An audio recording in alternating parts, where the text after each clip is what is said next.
There we go. We Hi. are live. Oh, So, hello. update before we get started, because I'm going to name and shame.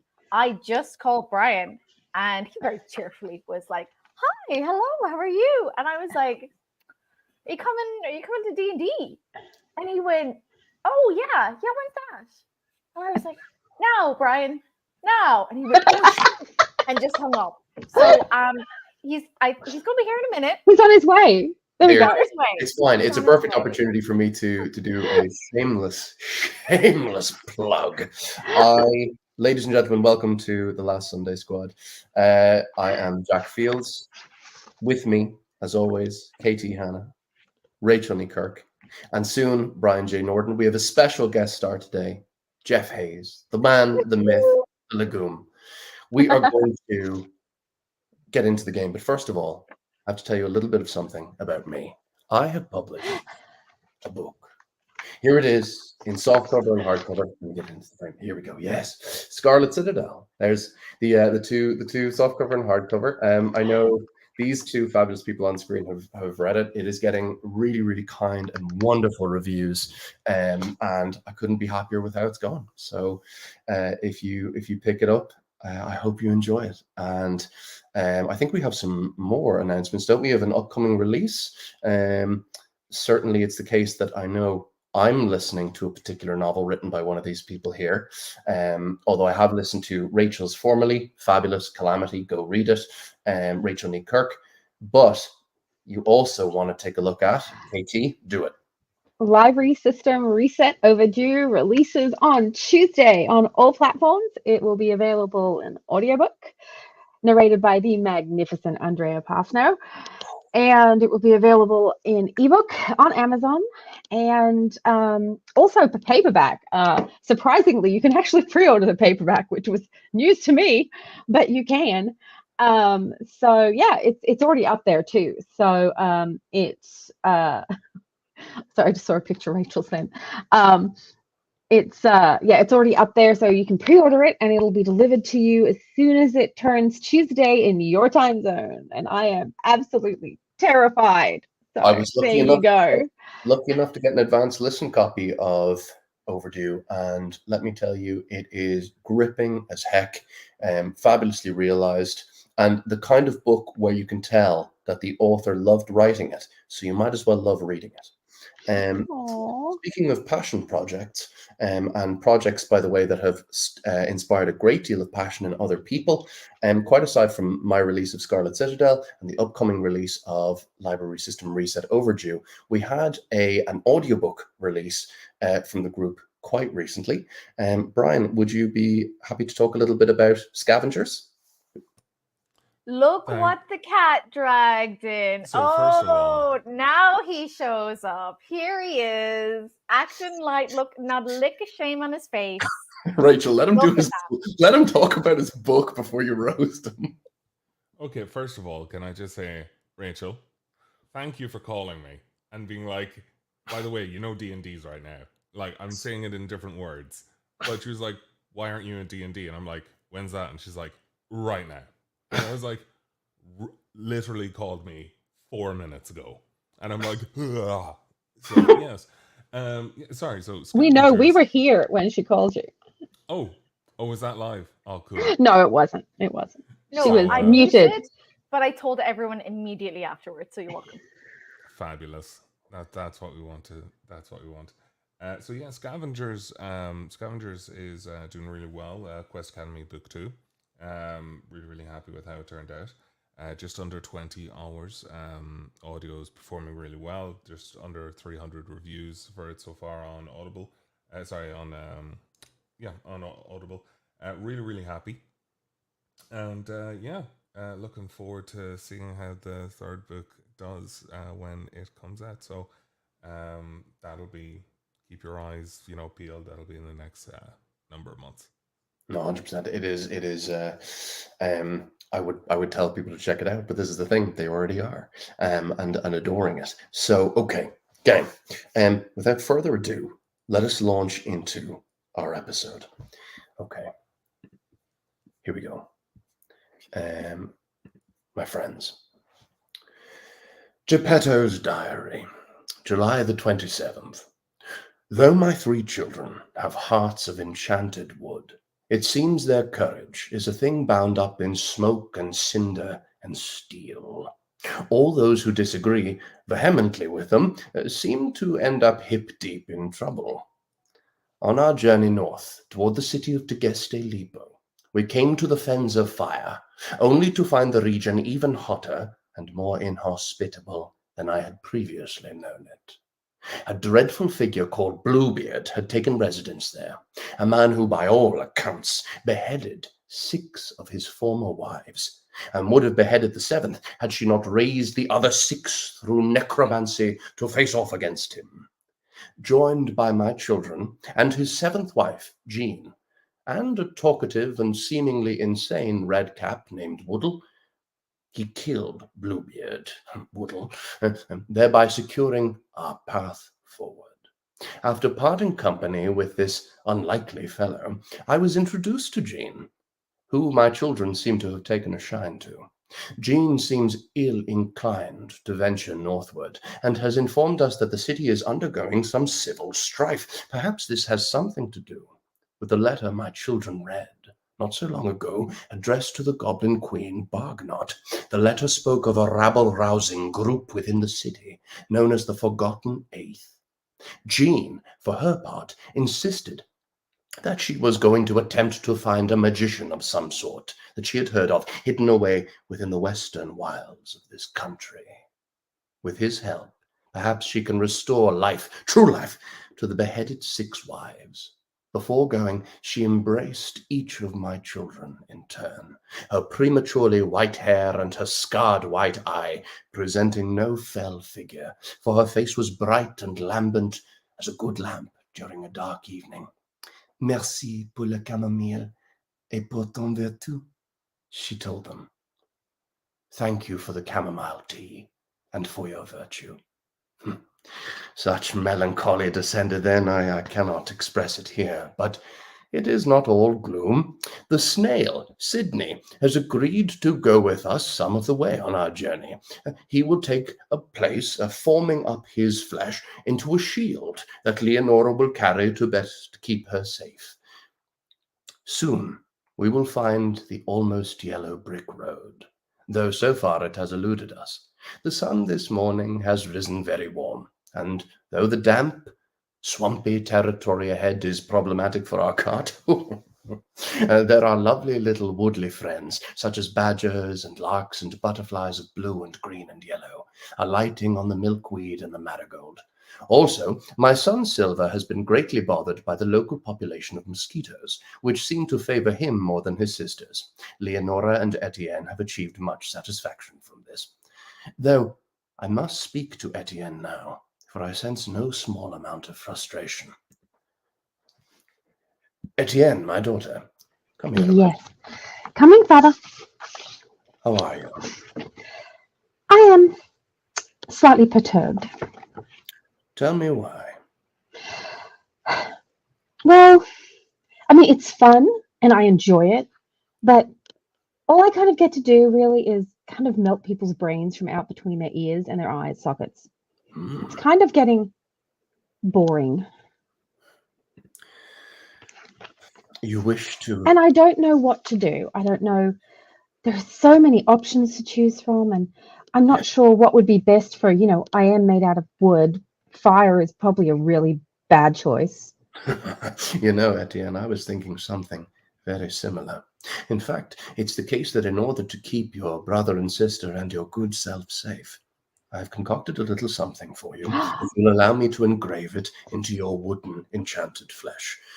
I have some skills, as you know. Do you permit me? Yes, 100 times yes. As Geppetto works away, you can feel breathing up through you, not too crisp or chill, but rather a comforting cold as a glass of sweet cold wine on a warm summer day. That feeling moves all through you, and the vermiculate quality of your veins lights up with the glistening glizade of it. And as you feel that cold imbue you, you learn 2 new spells. I have sent them to you, and you shall get them on you can use them basically whenever you like, according to the spell slots. Let me see. Oh, yes. Okay, I see. So it's the case that, sorry, there's just a little question in the private chat, gang. Give me 2 seconds here. In the meantime, should Leonora and Silver and Etienne have any words for each other about the previous fight? Leonora attaching her new snail shield, by the way, Rachel, an additional +1 to your AC. Hell yeah. And you can also talk to Sydney should you wish. But yes, if you wanted to have a little think about things, let me know. The question in the private chat was Brian forgetting like what day it is or what his class is and what race he is and where he is. He's just not having a good day. I definitely didn't just wake up. Go fuck yourself. My eyes always look this way. Yeah, I can tell. I'm like looking at you. There's just like I like if you wipe a little bit here, I think you're like a little crusty, just like a little crusty. No, that was a pimple. Was that a pimple? Was it? Yeah. It's very bright where you are today. Usually you've got the shades pulled, I think. I didn't have time to prepare. I was already 4 minutes It's okay. late. It's okay. I don't even have my coffee. This is horrible. Listen, if you want to run and grab a coffee or like and drink real quick, you can. Sorry, we're already. Is that snail shield? Is it slimy because it's a snail? Is it slippery? It's not slippery. PG-13, please. So, okay. My friends, at this point, some time has passed and you have not reached the Almost Yellow Brick Road. Here's the thing. The gentle environs don't last long. Soon, these rugged ridges of mushrooms bloat up out of the moistness of the marsh. The stems are lumpy and smeared in moss, and the bells of the mushrooms, they're soft-looking, dimpled in brown and spotted in spongy, porous, hairy clumps of white. They emit a smell like old socks and rancid meat juice, the kind you get when bad chicken accumulates wetly at the bottom of a bin liner. The peat and scum-crusted puddles squelch underfoot. The trees here have runneled faces, like the seamed, craggy faces of old men. Their branches stretch peevishly overhead, the leaves soaking together with the rising heat and the mugginess in the air, and so the sunshine goes greenish and baleful. It's as if someone has draped a blanket of wet, greasy, and claggy heat over your body and tied it with wires strung from sweat. Large birds squat in the trees like owls with rotating necks. Only their feathers seem to be made of leeches, all slug, slimy, and squirming. And when a squirrel passes too near, the leeches form a braid, reaching out and trying to encircle it, their sucklers trying to adhere greedily. Okay, so not connecting with any of the squirrels in this neck of the woods, because that's just going to be traumatic. So I forgot how much I missed Jack description. Thank you, Rachel. It's the case that Geppetto, as he looks at this, he says, I do not care for this place. We ought to have found the road by now. But I have it. Bluebeard's domain suffered with this heat. It is blue fire, yes? It adds up that on his way to the fence, he passed through this place. It was once flat and rainy. His fire vulcanized the soil. And the soil responded by growing as fertile as it could. Many plants deal with fire as well as they bargain with rain. It is a rainy spring gone past. In the time that followed, Bluebeard's passage has resulted in the emergence of this horrible swamp. The road is still here somewhere, only it is overgrown. Just then, you hear a fantastic crash. And you hear something moving towards you at great speed. But first, coming out are a few figures. There is a dark-haired woman with bright, sparkly red shoes underneath her traveling gear. There is what looks like a rough and tumble tousled scarecrow. And there is also what looks like a third figure who is Jeff.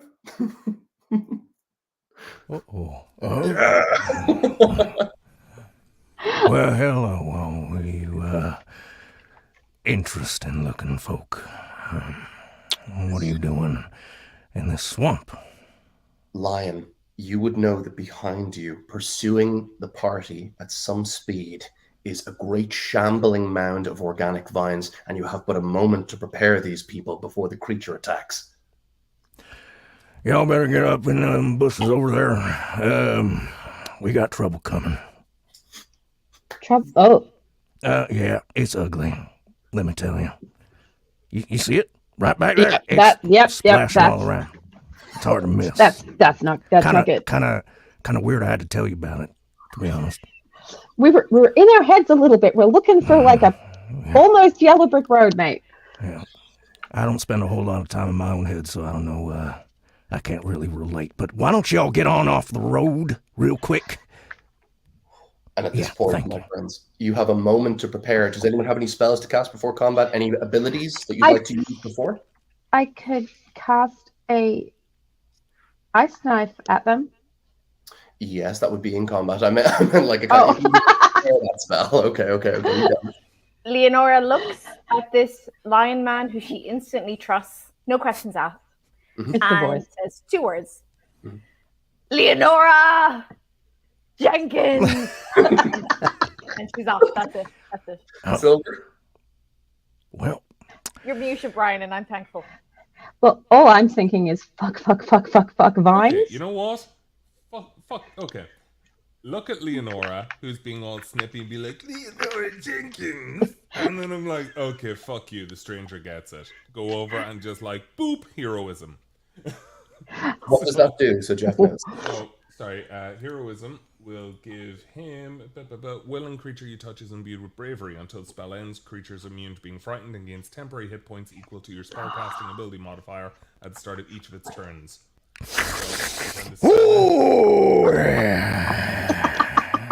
I'm feeling excited for some reason. Come on, bring it, Mr. Swamp Thing over there. Rushing out of the dense thicket comes this enormous creature. It looks to be an amalgamation of moss and vines and boa thin creepers, and you can see that on its back is a bulging, it's almost got a kind of a hunchback shape, but it's actually bowed under this. It's almost like a boil, a huge boil of shifting, porous, amber-colored liquid on its back. My friends, as you know, we do not roll initiative here. It's the case that the party gets to go first, and then the enemies get to go. So, in whatever order you wish, the heroes, you can attack this shambling mound. Who wants to go first? I'm not so sure we should be exploding that boil on its back. I'll go. You just, I'm feeling a little bit more brave than usual for some reason. But let's get this going. I want to activate my rage bonus action. Yes. What does it look like when the lion rages? Just give my back a big stretch right now. How's that? It's pretty good. So you all see this figure incandescent with rage, and that sound, my God, it actually seems to suppurate the whole of this swampy environment. My friend, that's your bonus action. You still have your action and your movement. What would you like? Well, I'm moving straight to it. Anyway. You can take your attack. What sort of weapon are you wielding? I got my lion's great axe on me right now. Heck yeah. I'm pulling that right off my back as I'm engaging. Where would you like to hit this thing? I'm going straight from the top left shoulder, all the way through down in a diagonal. Yes. So roll your attack roll, my friend. It's the D20 for the attack rolls and ability checks, and then you add your attack bonus to it. Uh-oh. I was supposed to bring dice. I thought y'all would have dice. That's okay. Shit. You can roll like a D20 online. That's totally fine. Do I? Okay. Let's see. Here goes. I got me a 10. This is the thing, Jeff. Like you could have not brought dice. You could have not brought like an idea of the character. You could just do that voice, and we'd be like, yeah, stunning, brave. So at this point, you with the 10. And does it actually get a bonus from your attack? Do you get a? I don't have a whole lot of stats for this. I got a +1 lion's great axe. That's all it's saying. I got a strength of 18, so I got a +4 strength bonus. 100%. I think it should say over the equipment, it should have a little section that says Lion's Great Axe, and then it should say, I think, +7, and then it should say the damage next to it, which I think is a D12 plus. It just says lions. There we go. All right, +7, 1d12 plus 5, 7 rage. Well, that's absolutely going to hit. So go ahead and roll your damage against the creature. Damage is d12, is that right? Yes, +7. All right. d12 says 8. That'll work. +7 is. That's a hell of a first hit. The creature, as the axe sticks in the front, raking down across the front, you watch as it's as if you've cut into a rain-swollen vine, water like blood, and mixed with what looks like half-digested frogs within its goopy, almost intestinal quality of its torso, come spurting out, coating the lion and slicking down his mane against his form. Does that end your turn, my friend? I suppose so. That's a good opening. Who's next, my friends?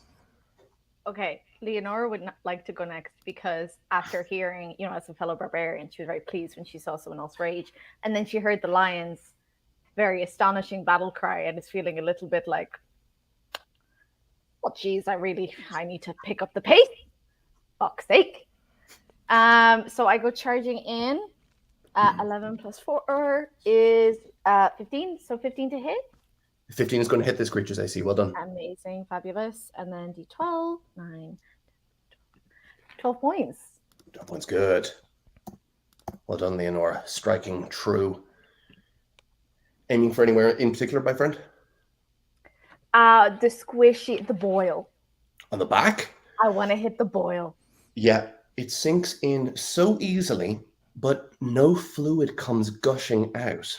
And while it does look to hurt the creature, it moves underneath the force of your blow. There is no resulting squirt of liquid.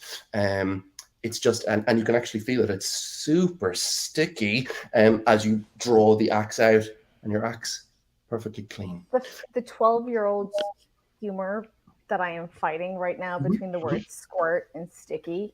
I hope you're all proud of me. Gotcha. We're very proud of you. Yep. I like to imagine that out loud and then the line. So, question: how close are they to the creature, and will damage that explodes out from any spell I use, will that hit my teammates or only hit the bad people? Depends on where you aim it, because the creature is considered huge. So cool. So if I aimed it at the top, we'd be pretty good. Yes. Why? Oh, because I wanna hit it with fucking water balloon? No, a fucking ice knife. That's what I want to do. Oh yeah, okay, that'll work. And so I believe this is it dexterity? Because it's like moisture, because it's like kind of moisture. This creature, it's got lots of moisture in it. Like the ice should do like good damage because, well, ice is going to have more effect on something that is. I'm sure, like Katie, roll your dice. Roll your dice. Okay, so it's like 1d10 and then 2d6, right? Do you have to roll to hit first? It doesn't say that, but I guess I should because it's probably a good thing. Oh, there's my d20. Whew. Add your spell attack bonus. 15 plus. It's going to hit? Yeah, so you can absolutely roll your 2d10. I'll roll its dexterity saving throw. That's a fucking 2. Go ahead and roll your full damage. So d10 plus 2d6, I believe. Yes. Okay, so 10, I got a 9. Nice, good. And 2d6, I got a 7.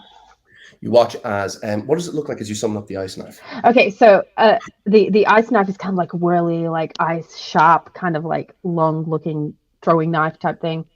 And it like thunks, like maybe just at its, like what kind of might be its neck, if we can kind of tell what its approximate face area would be. And then it would like do immediate damage and then kind of just explode outwards and take anything it can near it with it. Absolutely, and leaving behind that a few drifting snowflakes and sending crisscrosses of ice around the shoulder, burst from the neck. An absolutely fabulous use of ice knife. Make sure to mark off your first level spell, and it is silver. Right, so a couple of questions. What time of day is it? It is early afternoon. Fantastic. We have rested since the previous battle, right? I can see this massive pulsating boil thing. Yes, you can. If I can see it, then logically my goggles can see it. So I would like to shoot frickin' laser beams out of my fucking eyes, going, "Fuh!" That exact voice. Okay. And Do I have a deck save in my future? You have a deck save. That is a 5. So I'll be taking 3d6. Excellent. And you will be taking 16 points of damage. 2 6s and 4. It is going to take more than that. It is vulnerable to fire damage. It is going to take 32. Oh, what's that? Could you repeat that voice in Sky? It's not vulnerable to ice, but fire. It's wet. Oh, I'm sorry. The pustule on its back is vulnerable to fire damage. Brian took either a guess or a clever little piece of deduction there, knowing Brian. Definitely a I'm guess. really smart. I am the artificer. At this point, you watch as the young woman, at this point with the glittering red shoes, leaps up on the creature and attempts to grapple it in place. The muscles in her forearms bulging. You stay where you are, you rotten thing! And you watch as the scarecrow flails his arms. Oh, wait a moment! Don't be too hasty, Dorothy! And leaps up and attempts to grapple it as well. As the two of them, so basically, they're going to give you guys advantage on your next attack roll or spell attack roll. So remember to roll twice and take the higher result of your first attack. They are going to help in that way. However, it is the creature's turn. Let's see. Okay. Well, I'm like 60 feet away just saying that. So That's interesting, KT. It has a 60-foot range on its vine leash. Oh, fuck. So thank you, though, for that. So a 15 versus your AC? What is my AC? My AC is 13. Excellent. So as the vines wrap around, tugging tight, you can feel almost as if a group of worms, strangely engorged, Ew. the bookworms in a particular novel, at this point, you completely squeeze as tight as pulley ropes upon a naval craft, and you can feel your entire body squeeze so tight, the breath pushed out of your lungs. You take 14 points of damage, and the creature's going to use its engulf as it tries to slip you within its hideous morass. You are required to make a strength saving throw, so roll a d20 and add your strength saving throw modifier.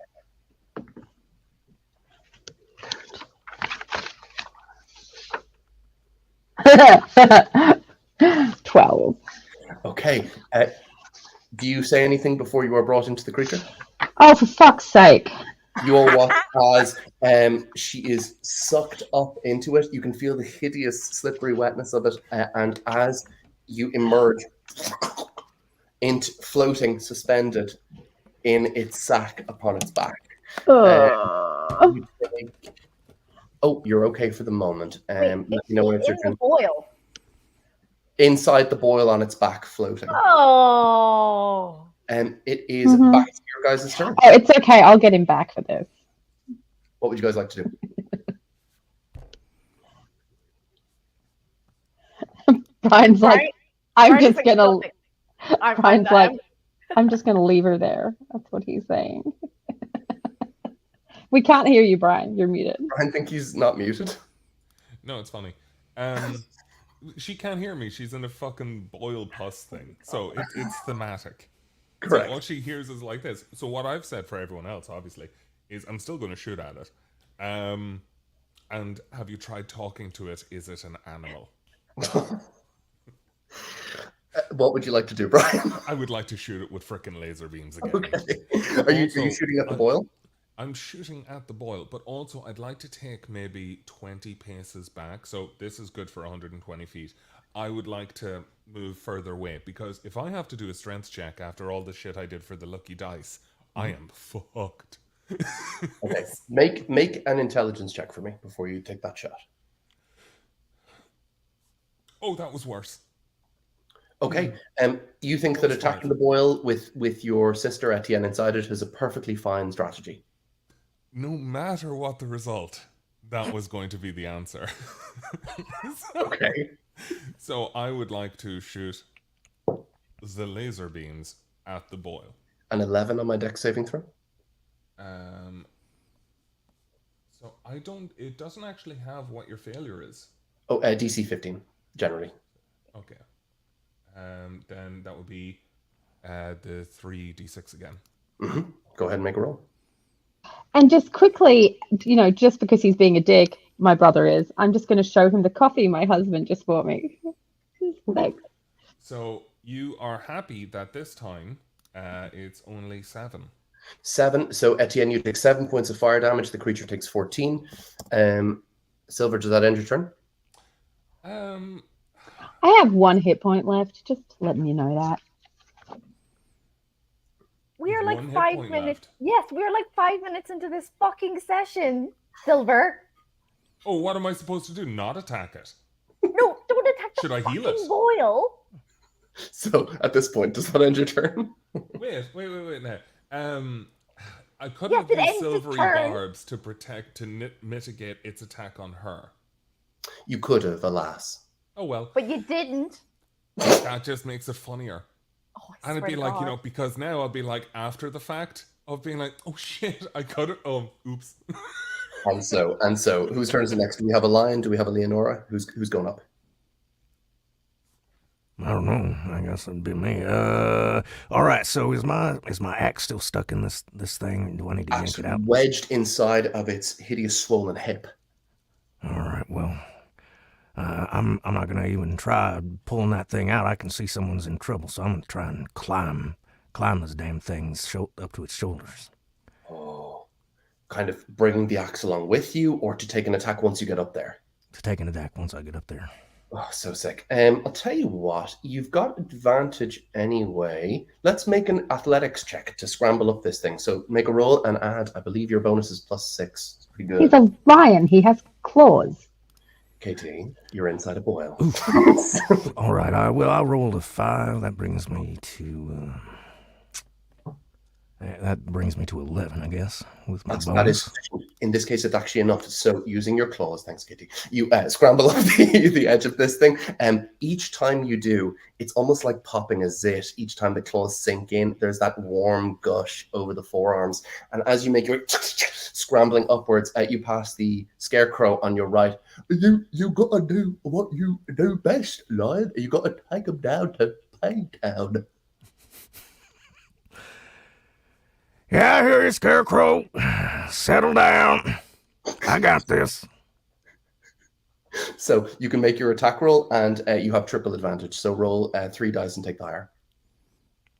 All right. There we go. Yeah, triple advantage is cool. It was a mechanic I learned about from, I think, Matt Colville. It's so cool. My high roll's 15. Oh, 15's good. And then +7 is 22. Definitely a hit. Go ahead and roll damage.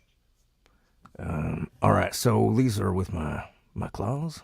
Could be with the great axe, could be with your claws. Up to you. Great axe is stuck in him already. Yeah. Okay, so you're slashing down. Unreal. So in this case, let's treat it as the great axe, and let's use the damage from that. Okay. Take. All right. Let's take it. All right, 7. Plus 7 from rage. That is unreal. Your claws dig into this thing so deep. You notice actually the amount of water it's losing, its form is beginning to flatten out, almost like a hill divested of its earth. Is it the case that that ends your turn? I believe so. Unreal. The lion dishing out a lot of damage. It is so we haven't had Leonora or Etienne. Who's up? Well, Leonora is going to go next because I'm in the fucking boil. because she, from a meta point of view, she's very happy that Etienne got coffee brought to her, and the lion got coffee brought to him, and Silver has had no coffee brought to him during this stream. Maybe I should have gotten into the fucking boil. I'd have time to go and get a coffee. You might have. You might have. If you've been the one, yeah, you might have had time to go to get coffee. I'm single-handedly saving this encounter, so don't worry. Like, I Oh, gotta stay okay. here. Okay. So, Leonora hops up. She's got her great axe. She rolls to hit. As she's doing it, she flips Silver the bird because he did again try to kill our sister. Oh Jesus, she shouldn't have done that. I got 11. Remember, you can use reckless attack, Rachel. Oh, I can. Yes, actually, I use reckless attack. So advantage. Okay. I know, I should have reminded you. I fucking heard that, Brian. Okay. Sorry, I'm in character. It's silver. Oh, fuck off, you're a fucking character. I got 19. So I hit that time. More than sufficient. Yes, yeah. Fucking, I'll give you a dumb fucking bitch now in a second. Can you bring coffee? I rolled a 1 for damage. Okay. So, Do you have great weapon fighting? no, but I get +3, so it's 4 plus my rage is 5. So I do 5 points of damage. What's your fighting style, Rachel, as a barbarian? My fighting style is swing and yell a lot. Got you, Yeah. perfect. So you don't have the ability of fighting style. I got you. Okay, I'm calculating that damage. I'm a giant, so mine's the giant, so I can go huge. Did you say I have a vagina so I can go huge? No, I'm a giant, so I can go huge.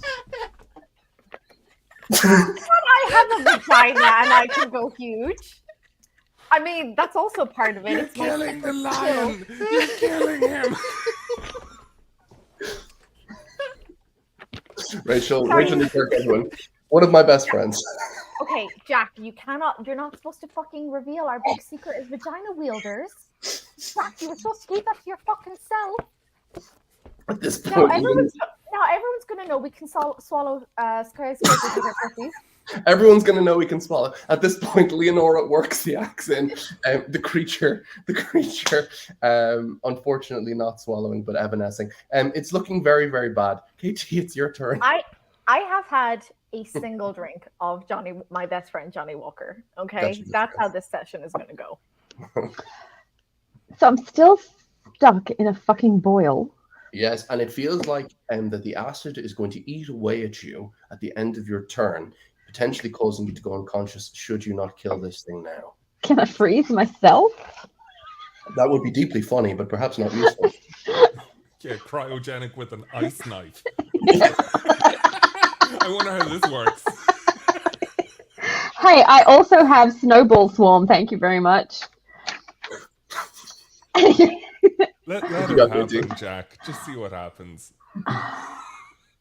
I am trying really hard to figure out. What you got, I'm KT? like, I'm trying to figure out. Give me just a second. I don't know exactly what that does because it didn't do damage, so I never looked at what it did. What's the name of the spell? Arms of Hadar? Arms of Hadar. I think Yeah. that's a pretty deadly one. It will hurt it. Do you? Yeah, absolutely do that. Where do you cast it? Oh, it's from self. That'll work. Yeah, If it's from me. you- That'll just happen. Do you want to do that? Why not? I've got 1 hit point left. I'm in a ball of pus. We're having fun. Absolutely.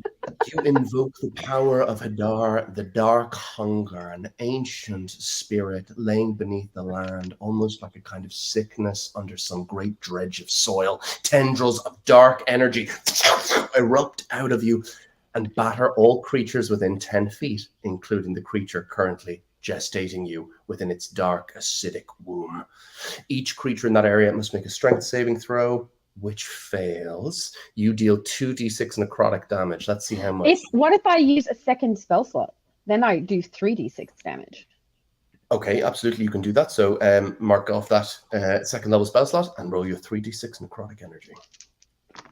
I love that the stakes are this high 5 minutes in. 17. That's with a remainder of 10 hit points, the creature is broken apart from within. You watch as the arms of Hadar push. No fucking thanks to my brother. You watch as she topples out, not covered in goop at all, but with a faint sizzling of some acidic substance clinging to her clothes and skin. You scramble up into the heat of this thing, into the heat of the moment as the creature blobs out in front of you. Everyone takes a breath as the creature has been destroyed. And welcome to the Courageous Lion. Oh, wow. Nice to meet you, Mr. Lion. Thanks for your help. Nice to meet y'all, too. Didn't really expect you to get all mixed up in this, but thanks for that little that little jolt of pep there, Mr. Silver. Silver, I think I heard them call you. Yeah, totally welcome, Mr. Talking Lion. Yeah, you're welcome, you're welcome. What brings you down around these parts, and where's my that little girl and that rotten scarecrow thing? Where'd he go? We're here. Hey, everybody, I'm Dorothy, and I'm the Scarecrow. What a pleasure to meet you. Yeah, he's a little special. Just be nice to him. Leonora is immediately like, can I travel with you instead of Silver? I really like her shoes. I like her shoes too. Her shoes are so nice. They're like sparkly. Thank you so much. I like the way you just escaped that ball right now. That was very panache. Thank you very much. What is I've got one hit point. Jeff, what's your character name? Yeah, my name's Cletus. Cletus the Courageous Lion. What, Cletus? After this little, back and forth, I would just like to mouth the words, save me. Save me from the... Y'all don't seem to get along too well. She's my best friend. She's wonderful. You can see Cletus. Friends like these, right? Indeed. Cletus, you can see behind them, you can see an older gentleman, and who seems to be, these three look to be made of a kind of strange enchanted wood that has the likeness of skin until you really look at them for a long time. Behind them is a man, definitely human, who seems much older, and he's in a cart, and the cart seems to be being operated by an enormous, muscular, generically 1950s handsome gingerbread man. The old man says, I'm Geppetto, and nice to meet you, Cletus, Dorothy, Scarecrow. Does the Scarecrow have a name? My name is Stephanie the Scarecrow. Stephanie, I see, right. Okay. Tell me, Lion, you are in this... you wouldn't happen to know where we could find the yellow brick road, would you? Almost yellow, is it? Almost, yeah. Yeah, well, this lovely little lady here has been asking me to guide her to it. I gotta be honest, I just picked a direction and started going. I was kind of hoping maybe you folks knew where it was. I'm sorry. We're on our way looking for... Well, he's this gentleman that calls himself the Tin Man. And, we need his hatchet. That we do. Why do you need his hatchet? Because I've got a really big axe right here. Long story, and it can wait, but maybe we can work out a little bit of a deal.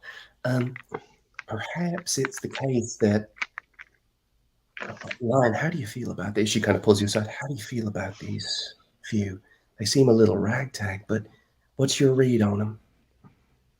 Well, if I'm good enough for you, I don't know why they wouldn't be. Jeez, that's kind of judgy, Dorothy. I don't know.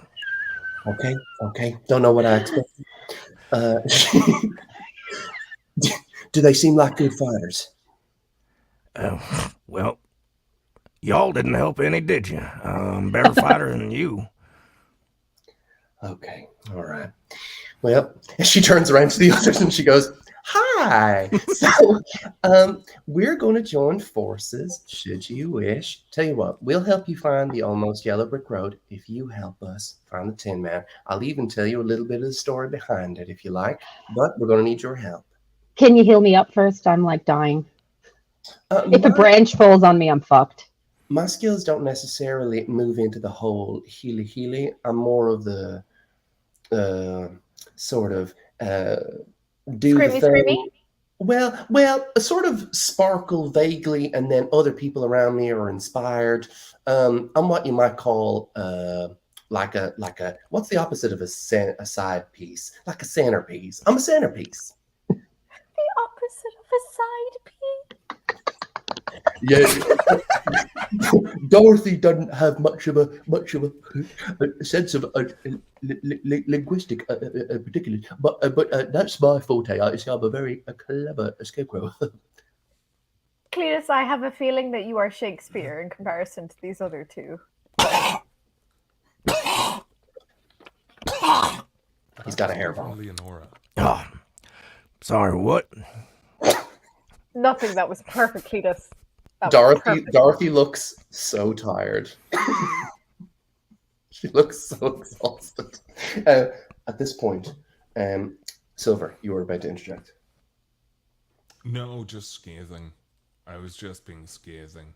Like, I'm just standing there and like Dorothy's voice and everything is just... I just want to use the fucking laser beams on them. But I'm like, cool. The almost yellow brick road. If Father wasn't here, I would be acting out. But Father is here. So I'm just turning around to him and being like, Father, what did you think about that, Etienne getting captured by that boy? Very reckless, I thought. Yes, indeed. Perhaps it was somewhat difficult. Reckless, you said? What I found a bit more reckless was your use of that spell that hurt her. But I love you, Dad. she said, he says, Get fucked, Silver! I know you If have... she doesn't he need actually- healing, then maybe she'll find it from one of her new friends. He gives you a squeeze on the arm and says, "You've got the best intentions." And he moves and over to the lion and says, "My children, I think, would be pleased to help you and your party. Is this Tin Man dangerous?" Well, to hear tell from Dorothy, he must be, but same time, you saw how active they were with that thingy that we just killed, so take her word with a grain of salt, I suppose. I just think she's pretty. Or perhaps the whole shaker. And indeed, she is super pretty. Although perhaps, regardless. And he looks over towards the rest of you and says, "I will stay here with Frank." Hello. Yes, that's Frank over there. He's a gingerbread man. I will stay here with him and keep safe. Should you need anything, come find me here. In the meantime, good luck. We're just gonna stay here in the bog? Oh, yes. Frank is incredibly potent as a gingerbread man. I've seen him, how do you say it, fuck shit up with exquisite grace. He will bake your buns and have fun. And Frank says, "I'm helping." Well, good luck if one of them damn piles of pho, or whatever that was, comes round. We had a hard time with it. Thanks for all your help, by the way. And you see Dorothy looks over at him and goes, "Yep." And he goes, "Yep, good luck. Stay alive." At this point, my friends, as you're setting out, how would you like to approach the hunt? I think we should do a skill challenge. For Jeff, do you see that list of skills, Jeff, on the side that goes down from acrobatics? Yeah. Hell yeah. Skill challenges operate. I know that Katie had a laugh. The voice is getting me too. So there needs to be a certain number of victories with a skill challenge and a certain number of failures, each of which result in a different outcome. When you see that list of skills there, it interacts with the central goal. The goal is to find the Tin Man in this enormous sprawl of bog. And as you do so, there might be more unveiled from Dorothy in terms of the backstory behind this. But for the moment, it's simply trying to find them. An example of a skill in this might be, I'd like to use survival to try and track the movements of the creature himself. Or maybe I'd like to use persuasion to talk to one of my friends and get them to do the work for me.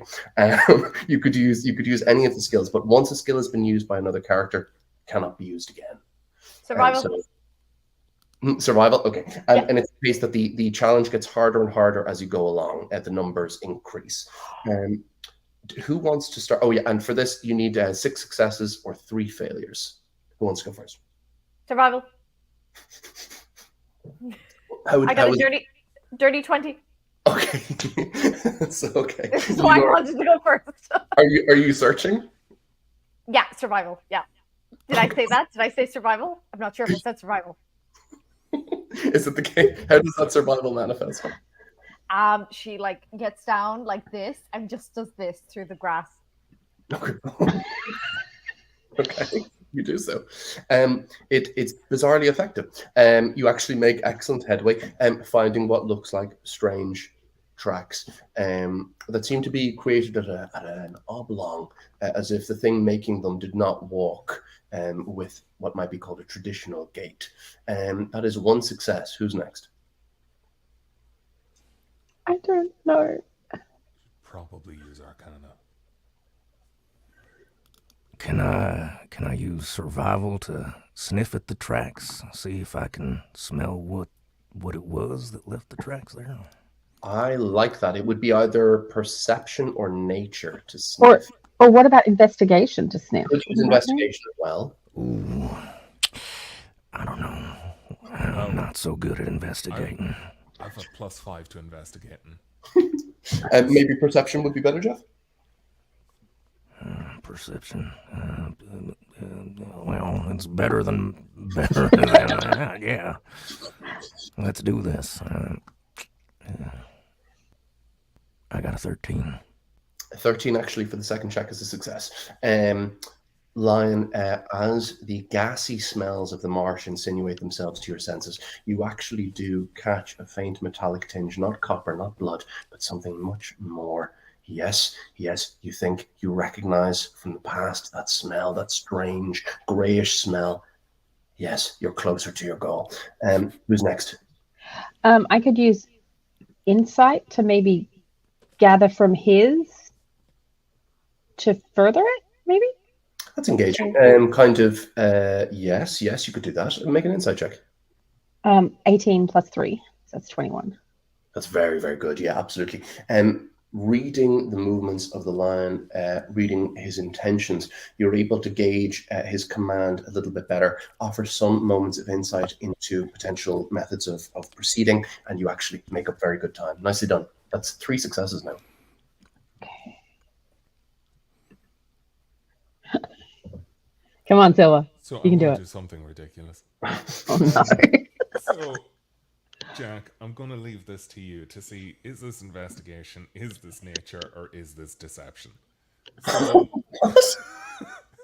I would like to literally just like roll up my sleeve and then just like punch my hand into the ground and then just be like, well, it's metal and I'm an artificer. I can pretty much sense metal in my surroundings. I think it would be nature, wouldn't it?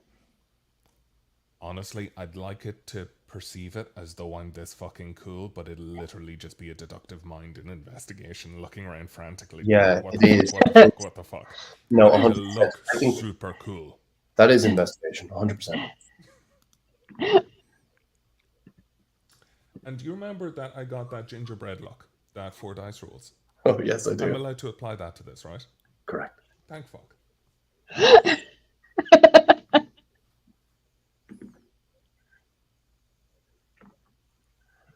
Oh, sorry, I'm doing the rolling the dice constantly thing again. Okay, so that is 22, and I have used 3 of my dice. But I am very committed to looking really, really impressive in this moment. And you do. And perhaps it is your father's minor scolding, but Silver, it galvanizes something in you. And as you gauge or perhaps not, perhaps you're just feeling really, really cool. You gauge. Okay. As he does that, you all see that he has produced what looks like a sliver of tin. He's found it, and as you examine it, you can see where it has compressed the earth in places. Where Leonora has identified these tracks, there is a thin filament-like substance left in each compression. You think that that is a sign of many years having passed over this creature's existence, and that it is either atrophying or decaying, but that these are the results. Okay. Again, you note that strange oblong quality of walking. That is 4 successes with 0 failures. And you guys are kicking serious ass. Who's next? You guys can jump in. Any skill that hasn't been used. Would that thing that he has be something you could like draw history from and therefore find out which direction it's gone in or something? Yes, you could. You could try to gauge a pattern through this area. That's clever. Yeah, you can do that. So you could do history. Mhm. Okay. 16 plus 1, 17. For the fifth check, in this case, that is a failure. As you attempt to gauge the historical pattern route of this step, you lose track of the tracks themselves and cannot find them. Okay. Who goes next? Could I intimidate the path into telling me what I need to do? How does that look? It's just basically me standing over it and yelling at it. I will manifest. If you succeed, I will manifest that in a way that Done. is interesting. Okay, here we go. Absolutely. The 100%. earthworms are like, Yeah, exactly. The earthworms are like, oh, I'll tell you whatever you want. Just fucking, yeah. Just leave me alone. Okay, hang on. Because I've got, is it a +3 or 4? I think it's +3. Yeah, I've got a +3. God, I kind Hang of on. want us to fail. I 13. Well, we failed. 13. Unfortunately, unless you have anything to add to it, that is going to be a failure. Wait, didn't she have Oh, I have a lucky thingy. dice. I have a lucky dice. Hang on, I'll roll again. A lucky dice. dice. 16? 16. Is it 16 plus your 3? Yeah, Or that's including my 3. That's Oh. including my 3 because I got 13. That is a fail. Fuck! yeah, mine was a 17 and a fail. I'm so I was just, like, I'm just yelling. I'm just yelling at earthworms then. Yeah, exactly. One of the leechy owls takes off, and a little leech lands on you and gives you a suckle, and you squeash. Okay. The Well, okay. result. Okay. So that is 2 failures, 4 successes. Okay. Alright. So this could be funny. What if we used religion to commune with Norkel, the lost thing, a dead god of the lost, the forgotten, and seekers? And why don't we try and commune with a dead god to see what? Just to see To who track knows this where dude, the yeah. lost thing is. Yeah. why the fuck not? Well, look, as the ancient spirits once said to Christ our Lord and Savior, that's hot. Go ahead and go ahead and make your religious roll.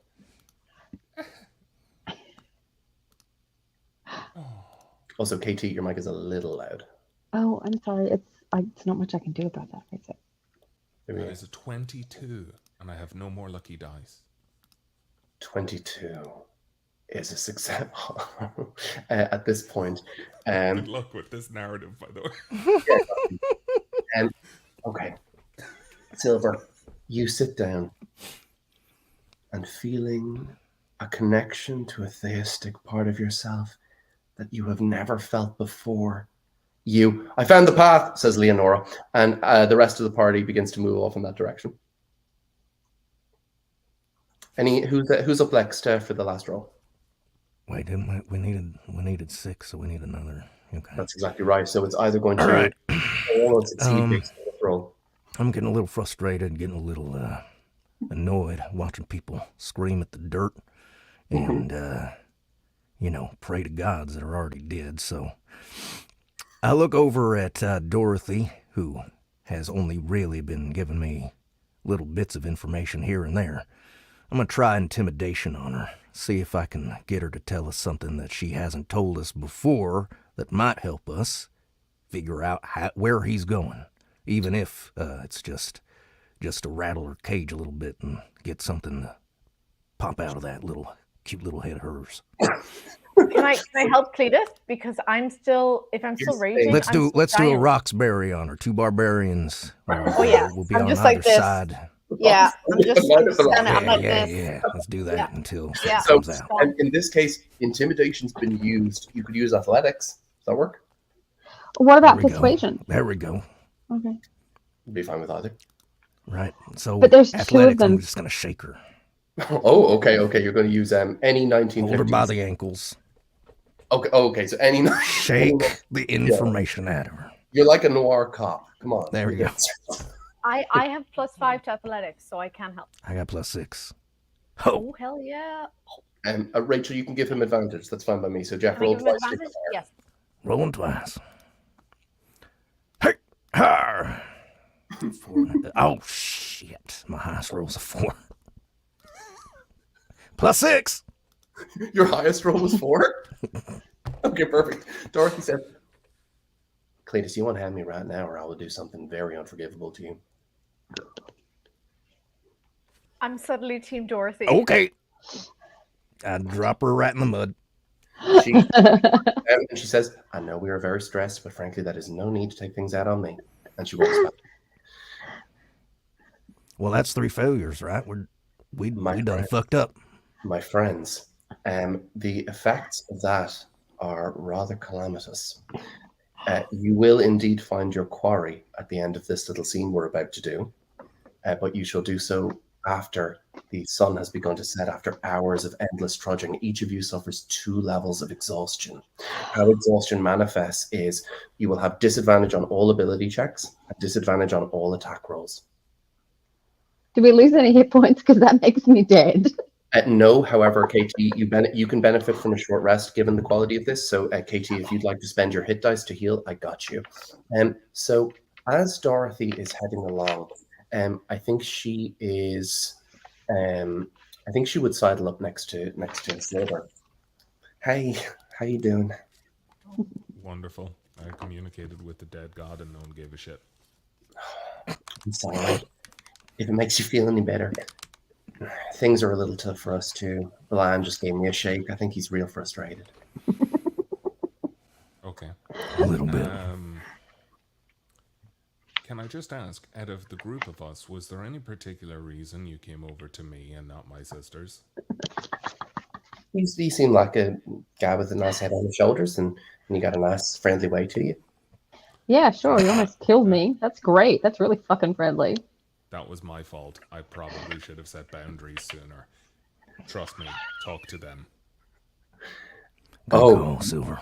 You actually shut her down? Yeah, I'm sorry. I just like you're not Bo Peep.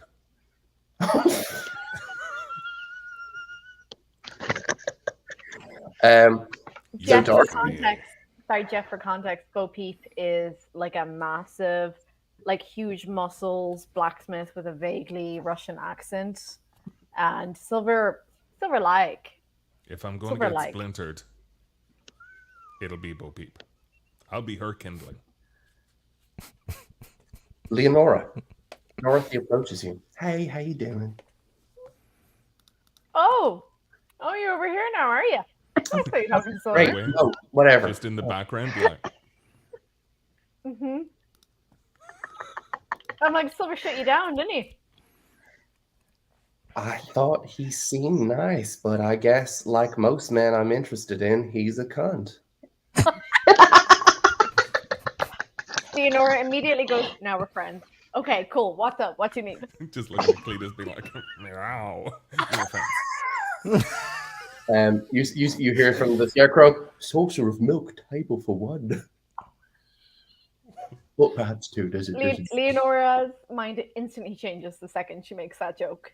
Leonora's in. She's That like, was the cool, best scarecrow. friend, we're here. No, sorry, as in the like most men I'm interested in, he's a cunt. Oh, okay. I was like, oh yeah, no, best friend, cool. Now we're in it. Yeah. So y'all are headed north anyway. Mm-hmm. Does it not put you off that the city's in such turmoil? Listen, Dorothy, I love your shoes. I love your vibe. Love all that.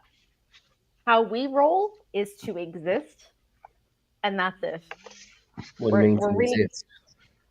As in, to survive the next fight, just keep going and eventually make it to the almost Yellow Brick Road. That's it. We're really not thinking So- too much beyond that.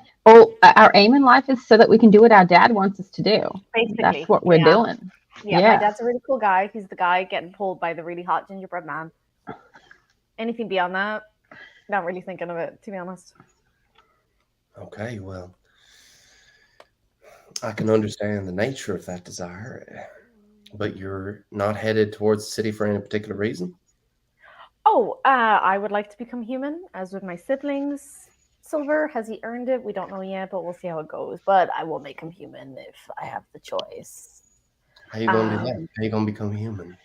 I'd rather not get into the details too much, because we just met, and but I'd like to become human, and feel everything that comes along with being a human. Dad's got a plan. No. Yeah, Leonora, Make no, her just do an ability Dorothy. check. She does not have guile.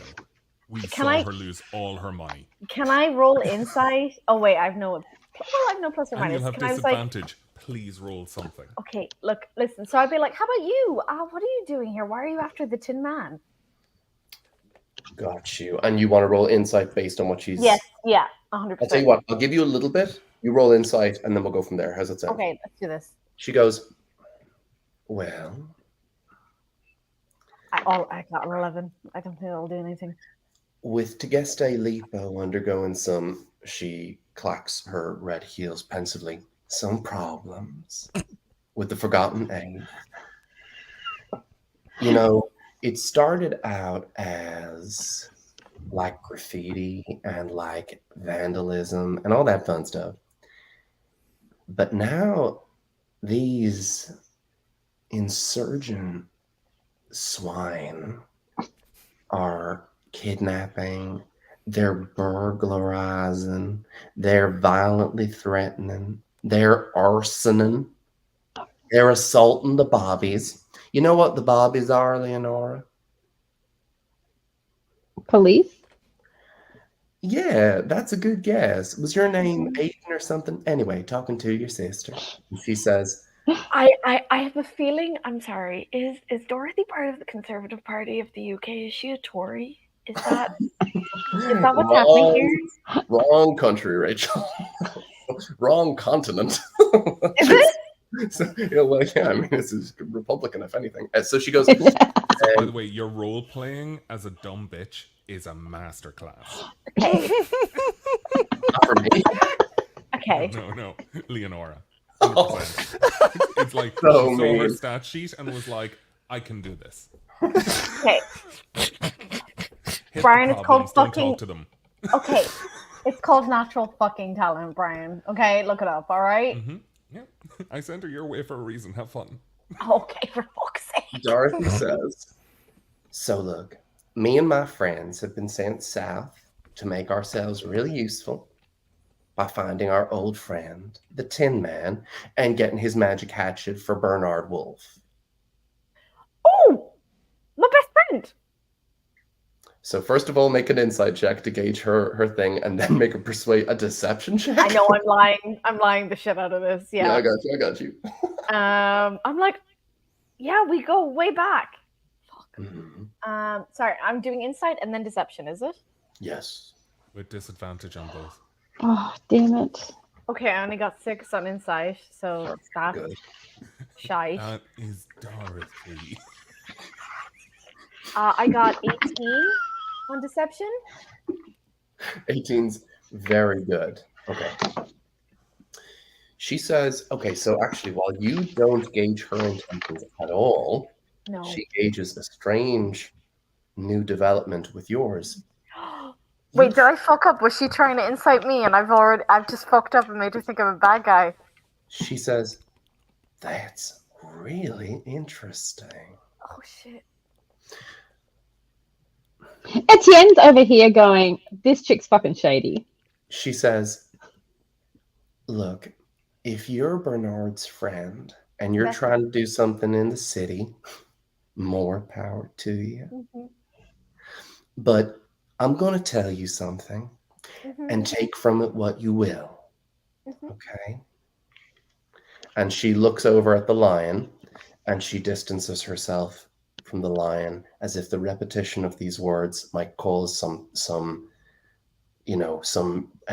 regurgitation of feeling in him. Lion, you notice her doing this and you can eavesdrop if you like. Do you give a shit about what she's saying, or would you like to stay away from her? No, I'm gonna go hang over with Silver. Absolutely. And before I I'm jump, eavesdropping.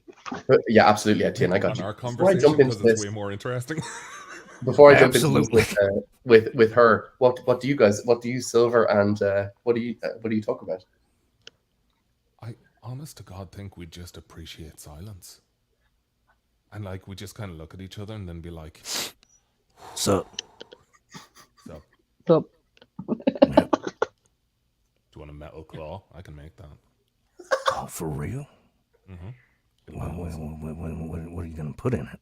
Is it gonna have like other stuff it does besides like slice people open? You know, that's what regular claws do already. But you know, what can you do? I'm not trying to impress you, but I literally found tin in the ground and Right, also right. communicated with a dead god. No, So like, I saw I'm that. pretty like jack of all trades. not saying you can't do it. Just, I don't like to overpromise to a client, but I'm gonna say obsidian. here's the thing. Let me show you something. Let me show you something here. See this broken claw? That's mine. Yeah, see? Yep, missing from the middle finger right there. Yep. Wow. So, Dorothy over here was telling me if I help her find this damn Tin Man guy, she can take me to a doctor who can get it reattached. But if she got a metal one, shit, I don't need to hang out. I don't need to deal with her shit anymore. You know what I'm saying? So, I would really like for you not to have to deal with her shit. I would, you know what? I think you and me could be best friends. Oh my god. It's possible. Yeah. And you can actually fight unlike those fucking bitches. I know. Right? Did you see what they were doing? I mean, don't get me wrong. I'm happy Like, y'all if you came wanna get around. trapped in a boil, I'm not I trying did to like tell half you the how to work, live your man. life. Yeah, no, unbelievable. Double claw coming right up. Blueprint I like them right damn now. eye lasers you got going on. I know. I'd love to say I made them, but they're just really fucking cool. Yeah, well, kudos. Congratulations on that find.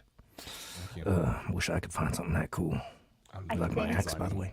It in We my head just right now. witnessed Step Brothers in real fucking life. I have Movie. actually regained. I've regained my virginity. And it's been gone a long time. That's how powerful that was. You know what, Silver? We don't need to listen to them. I'm sorry. Yeah, no one. We don't need anyone. Just you and me, babe. Why were they eavesdropping on I don't know. I don't know. We're trying to make a deal here. Y'all nosy. Trying to have a you're over there having your private conversation. I walked away. What the hell's going on? I feel like I just witnessed a love story the likes of which Romeo and Juliet could never. No. Romeo and Juliet. Yeah. Gonna say Maybe if we Silver, maybe if we get all damn quiet, they'll go mind their own damn business. How's that? That's what I Yeah, thought. it's just like You look that way, I'll look people- that way, and then when they're gone, we keep talking. How's that? Yeah, you know what? It's just sometimes when there's a bright light, people are attracted to it, and there's a lot I of agree. them over there. Yeah, well, let them shine on their own. Anyway, At this point, Jeff and Brian both take a D4 inspiration, and for that, so you can add a D4 inspiration to any dice roll, and that was for that conversation. And KT and Rachel, you both take a D4 for your patience. No patience needed. I loved every moment of that. Actually, KT and Rachel D6. So at this point, I'm taking the. I have I'm sorry, either did they just get inspiration for listening to us? for putting yeah, up well, we know how to be men. shit. That's the thing. Putting up with We you. know how to be men and get stuff done. So, they learn something. I love that getting shit done was talking shit. That's Yeah. perfect. I loved that. That was perfect. You know what? It'd so probably be way more fun to just I'm not doing this, Jack, but I would love to. Of just heckling over while like she's talking to Dorothy and be like, she doesn't know Bernard, we're trying to kill him. but you don't actually say it, do you? Oh, I really want to. Silver, shut the fuck up. Brian, how about you hear what's about to happen and make your choice? After? Yes. I got you. I feel like love I fucked up. I feel like because I fucked up the inside, but I did succeed the deception. I really think I have fucked us. But we'll see. Dorothy looks at you, Mhm. and Dorothy's eyes are very, very dark, but in their obsidian depths, great word, obsidian, Brian's put it in my head, there is what looks like, if you look, Leonora, long enough, which you will over the next few moments, you can see that there is a tiny ring of red, and it sparkles. Like the shoes. When the three of us came to Tegeste Lipo, the lion sometimes likes to pretend that we're all strangers and that it's all fairy dust and that it's all being made new. But the truth is, we got a past together as a group. Long time ago, in fairness to him, we went to the city to see the Wicked Witch. before she was done away with. She advised us that our desires were so silly. She quizzed the Scarecrow, gave the Lion a pep talk, gave the Tin Man a puppy, and told me that home, a place I very much wanted to go to, is not in fact a specific place, but rather where you hang your hat, rest your feet, and stroke the cat.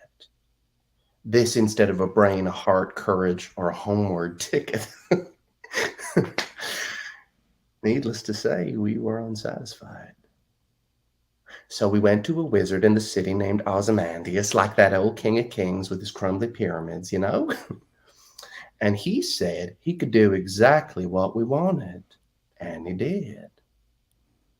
I suppose he really did. And I suppose I should have known, Leonora. I'd heard stories, animal paws with fingers curled, wishes, regret, that old chestnut. And I thought there was something about his eyes that frightened me. Later I realized what it was. Too late. He never blinked. Not once. Like his eyeballs were dry glass, filmed in his customers' tears. I still think that was PCP. She says, I'm telling a story. she puts up her finger and then she goes, Yep. Or something. Could have been PCP. Anyway, aside from angel dust, we got what we wanted. And more besides. Lion got his temperament with his courage. Scarecrow got nervous system disorders aplenty along with his brain. I got these shoes that take me home when I fall asleep wearing them. Only it's a ghostly place with no windows and no one home. Not in the whole house, but someone playing a piano in a room I can't get to. Such a sad song. And Tin Man, he got his heart. He looked at his puppy with new appreciation for its valves, Leonora, and for its life. He got his heart all right. But the dog wasn't enough, wasn't sufficient. He heard a man and a little boy, and when he showed us what he'd done and where he cut and where their hearts were now, still beating. God, I can still see them beating. They were still where he put them, and he was so glad, so glad. A trace of late afternoon swamp sunshine traces her jaw, an evil green line.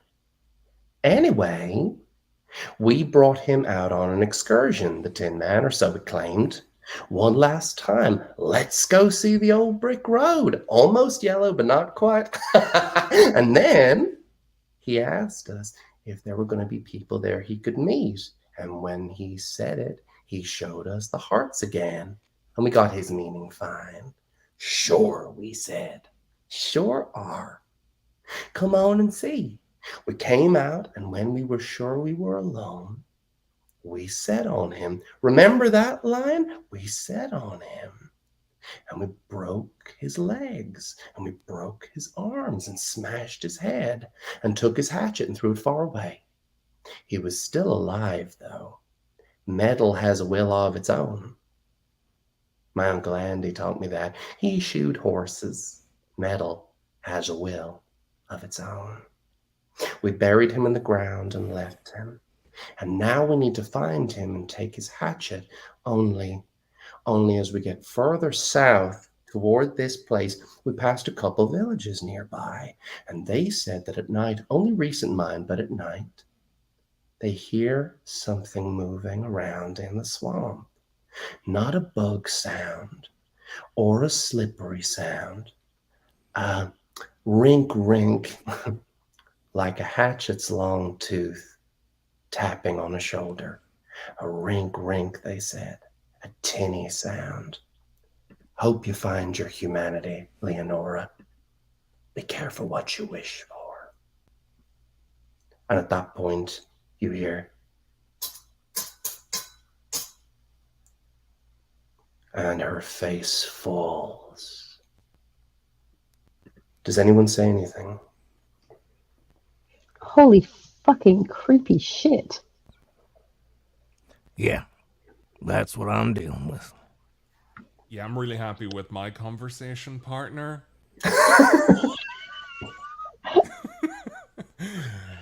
She cray. I'm gonna give Lenora a hug. Leonora needs a hug. Lenora's takes a getting hug. yeah. Leonora, wait, I'm over here. Lenora's getting a hug. Oh, Yeah. Lenora's getting a hug. Leonora would like a hug. Leonora would like a hug after that. And I think Because I needed a hug after hearing that. After eavesdropping on that.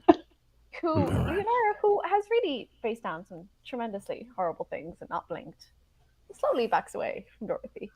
This is not a sign. This is not a sign you can just jump into. Yeah. As you back away further, Leonora, you can hear.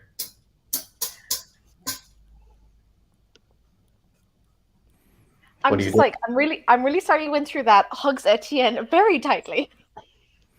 Dorothy's looking around. She's not even. She can't even. She offers a hand to Silver. Yeah. Etienne is Leonora is that freaked out. She actually holds out a hand to Silver, being like, "Could you give my hand a little bit of a squeeze, please and thank you." All right. Well, keep in mind your father is watching from the cart behind you.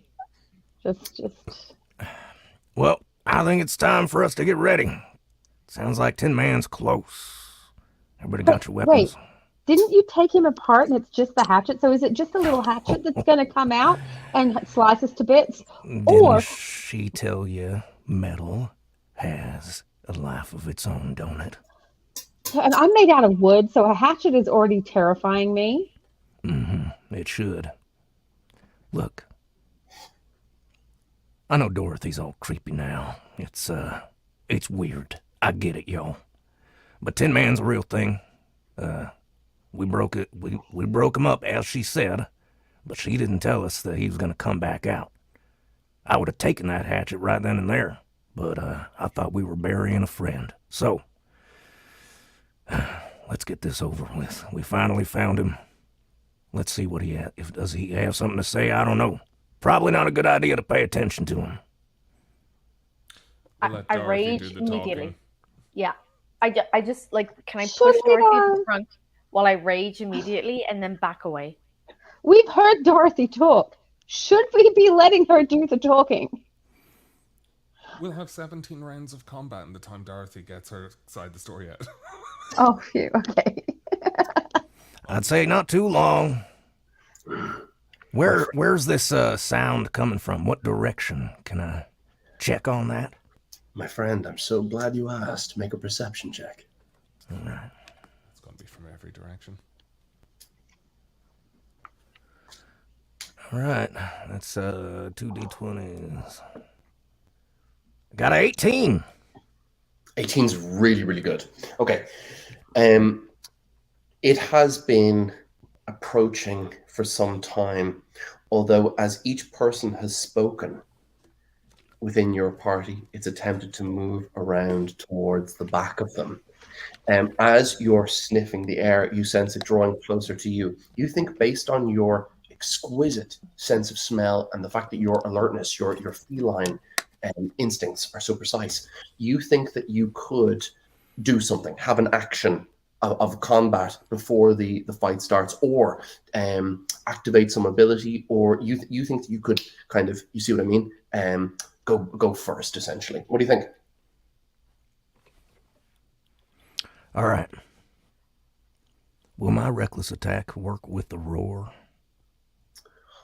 Oh, yeah. Does the roar require a saving throw, or does it? Oh, yes. Got a whole lot of info here. Yeah, for sure. Reckless attack works on all attacks that you should perform, and I think the roar readies you for certain attacks, doesn't it? So you could roar now and then an attack if you wished. All right. I'm gonna try and do a quick 180 and roar in the direction behind me. Yes, yes. I like the idea that it's behind you. That's good. All right. So I'm at a disadvantage here, right? Unless you do reckless attack, in which case it's a straight roll, but the enemies will get advantage against you. Right. All right. I'm taking that reckless attack. Okay. All right. So I find it's worth it, Cletus. I found it's worth it. good. All right. 18 is the roll to hit, and 18 is exceptional. Let's see if that hits. +3. That's 21. Oh, yes. Yes. 21 does indeed hit. Go ahead and roll damage. All right. Nice. We got 5. Plus. Is it +3 for the attack? Its attack bonus is +3. I don't know if it's Well, damage. you add your strength. Are you raging? Oh, add You strength? Yeah, you add your strength if you're raging. Yeah. All right. 9 then total. Oh, yes. Excellent. As the shrill, grating sound of the great axe digging deep occurs, you see emerging out. The Tin Man was once humanoid in shape, but the grave soil and the magical earth seemed to commingle with him. What you see shambling towards you is part organic matter bulging and pulsing, almost heart-like, and a metal shape all twisted and broken and unseamed, its legs held at this cataclysmic sidelong, almost right angle. And as it comes out, you watch as its black, hollow eyes come up towards you, Lion. Cletus, I remember you. Oh boy, here we go. At this point, my friends, the creature does not get to go first. Of course you do, but the lion has actually kind of done a surprise round. So Jeff, you are still in the fray. You can still take an action this round. It's up to you guys to see what comes next. What's going to happen? All right, well, I'm going to try and reason with him one more time. Come on, Tin Man. We've been friends too long. You're going to have to tell me what you have planned. I'm sorry we had to disassemble you, but you were just being unreasonable. You got one more chance to stand down here. What's it going to be? I like that. Would you like to use your bonus action for this or your main action? It will affect the difficulty of the roll. Okay, bonus. Yes, okay. Make an intimidation check.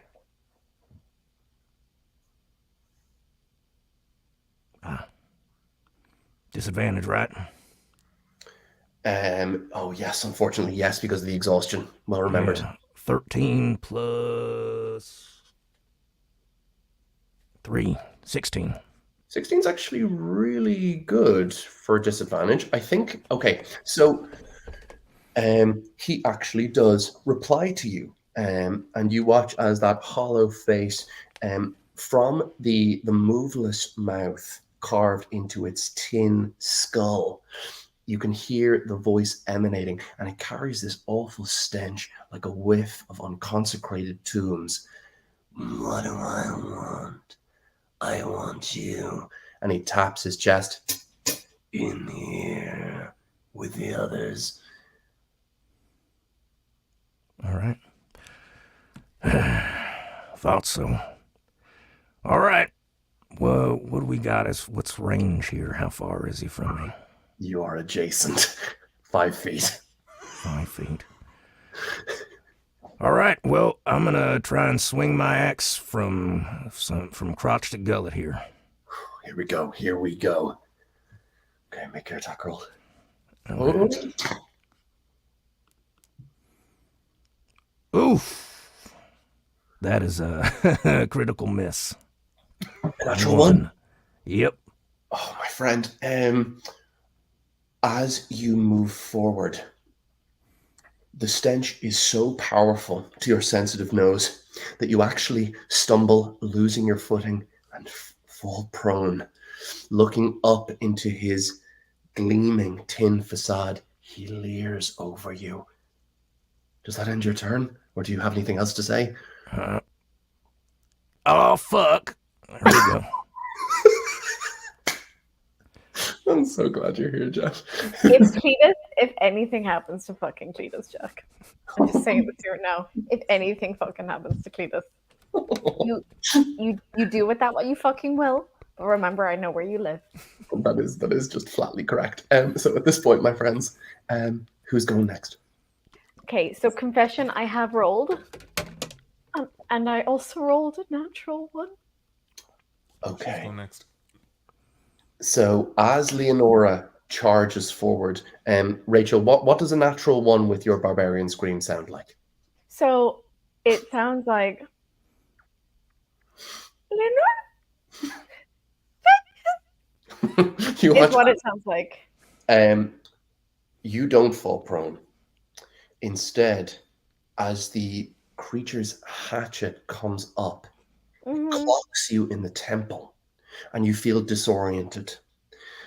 So on that will continue into the next round, and my friend, you will have triple disadvantage. On the next round. On the next round of attacks. With Okay. your, alas. However, Rachel, your choice. Take disadvantage or take 5 points of psychic damage for being demoralized. Your choice. What does the psychic damage do in terms Just of five hit points of damage.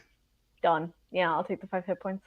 Got you. Just a demoralizing moment where you look up at this hideous creature, and you can smell that awful stench. And it is up to my friends now, Etienne and Sylvie. Sorry, by the way, can I show? I had no pen. I only had a pencil. There's one pencil in this apartment. Look at the pencil. I see. Alas, unfortunately, the bar mitzvah did not go well. Okay. So, carry on. So, I'm so sorry, but I have to do something incredibly silver. Well, that's my favorite thing. Please. So how far away am I from it? How far? I would say 35 feet. Oh, you son of a bitch! Did you want to be slightly closer? Yes, I did. Fine by me, Brian. Where about 20? Yeah. You know what I'm gonna do? I'm gonna run straight at it. Oh no. Okay. I know. This is, but again, it's classic silver. So, run straight at it, just being like, oh, I'm such a hero. I'm fantastic. I'm running at it. And then when I get to it, I literally slap my hand down on it and be like, identify. on the hatchet.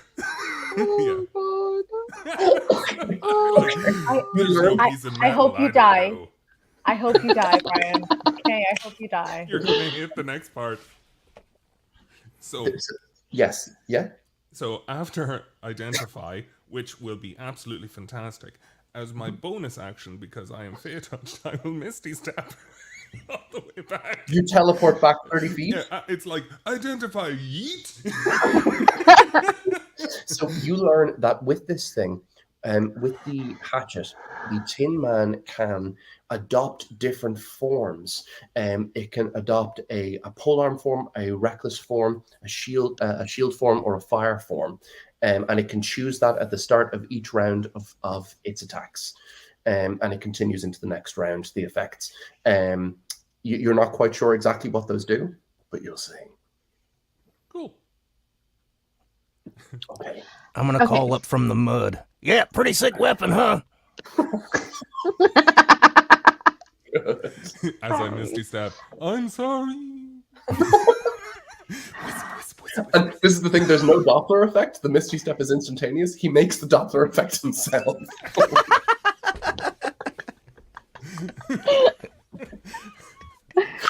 Oh God, that was Etienne, it's your go. Etienne's still a bit pissed because she's still really low on hit points. Uh-oh. Get trapped in its back. But fuck you, Silver. How close is Etienne to it? How close would you like to be? less than 90 feet, preferably close to 90 feet. So about 80. Got you. There Yeah, you go. sounds good. Okay, so I'm going to, from my nice distance over here, because it's more than 60 feet and I'm now scared of 60-foot range, Mhm. I'm going to try and cast Snowball Swarm on it. Okay. Does it Because require nobody else has done any fucking damage to this thing. a dexterity saving Knowledge throw? Actually, is the power, lion. It Etienne. The does. lion has actually the lion has left a groove in its Oh, throat. good. Nope, that was the roar. Roar started the damage. Fuck. Oh, good. Okay. In which case, Etienne nailed it. At this point, what does the snowball storm look like, and what kind of do I need to make a save? Is it a dexterity Yeah, save? dexterity throw. Its dexterity is not great. That is a 10. That's a fail. Go ahead and roll your full damage. Okay, 3d6. Where's the d? I've got 6, 5, 6. Yeah. What's that? 7. No, 6, 5, and 6. 17. Okay, you got it. 17.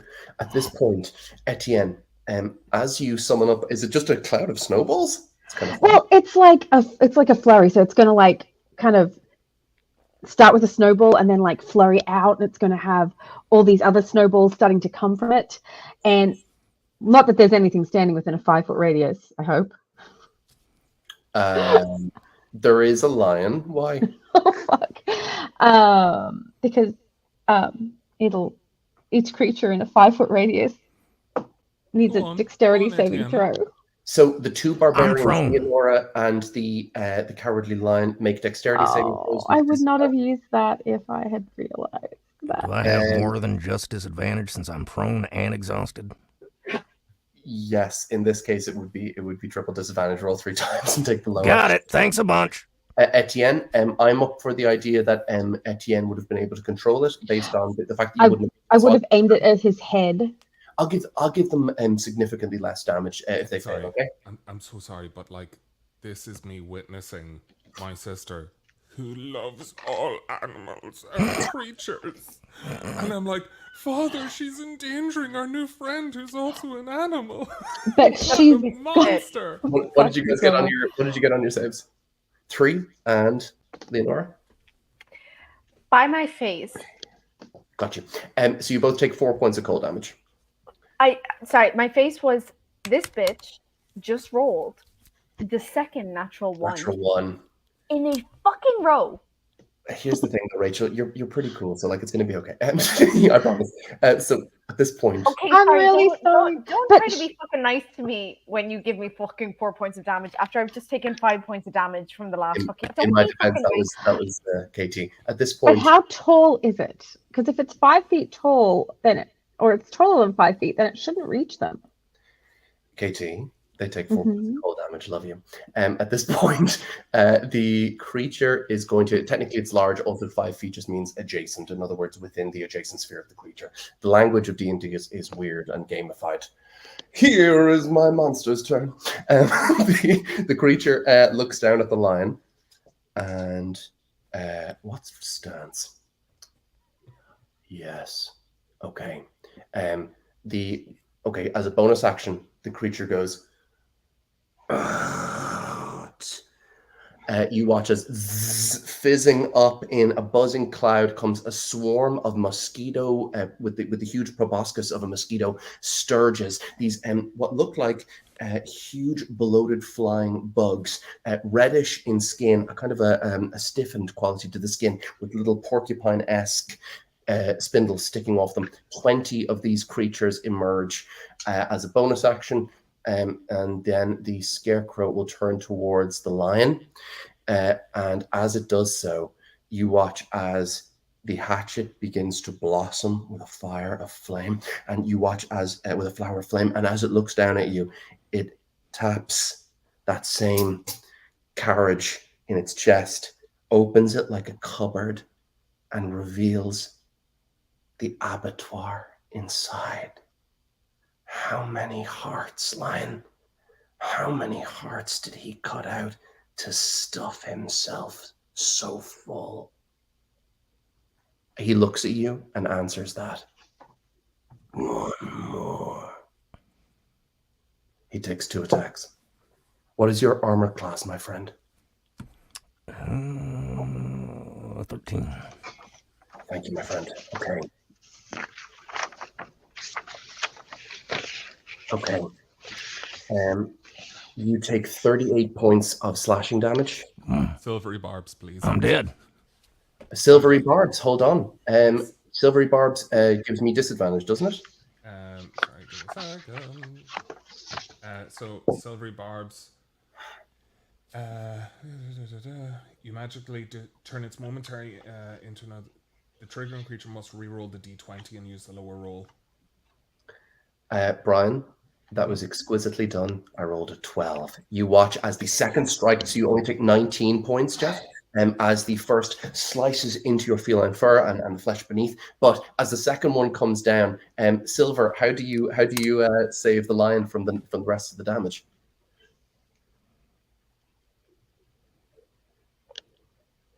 Brian, are you okay? Sorry, what did you say? There's a second Brian. swing. I just want you to know that I'm literally just on the other side of the battlefield, just being like, no. Brian. Looking around. Okay, Brian, the question was, how do you save your new best friend? Obviously, Got one more hit the rest coming. of us. Prone, he's not going to appreciate any of my theatrics. Okay, but how do you save your new best friend? With your I guess he just told us, didn't he? So, I so think you it know, was. you know Just what goes. then? Fine. For the fucking dramatic, like, silvery barbs, I'd be like, everything on me glows in silver, and I literally do the most extra fucking thing where it's like pulling the lightning of ethereal fucking essence and shooting it in a like fucking laser with my hand to be like, not today, Cletus. And it's just like, not until I make your obsidian claw. I liked that. I did also like you raising your hands and saying no. Hey, you wanted more theater. I gave you more theater. My personal favorite part was the bit where he went to raise Takeda and automatically, instinctively did finger gun. Yeah. Look, masculinity is alive and well. People are fussing over nothing. The thing is Go talk to Dorothy. talk to Dorothy. At this I made point, my friend. at this point, my friends, that is as the Tin Man's attack misses. He looks up towards you, Silver. One more. At this point, it is the hero's turn once again. Dorothy and the Scarecrow are ashen with fright. Are fucking useless. No, in this case, they are going to either they can do 2 things. Dorothy can click her shoes, and the Scarecrow can resolve a kind of a balming spell. He's technically got some spellcraft. You can either take 10 temporary hit points as a party, or you can do an additional 10 points of damage on each of your attacks. You have to do this collectively or individually? Has to. Oh, good shout, Brian. Yeah, individually. Fine by me. Fine by me. Damage.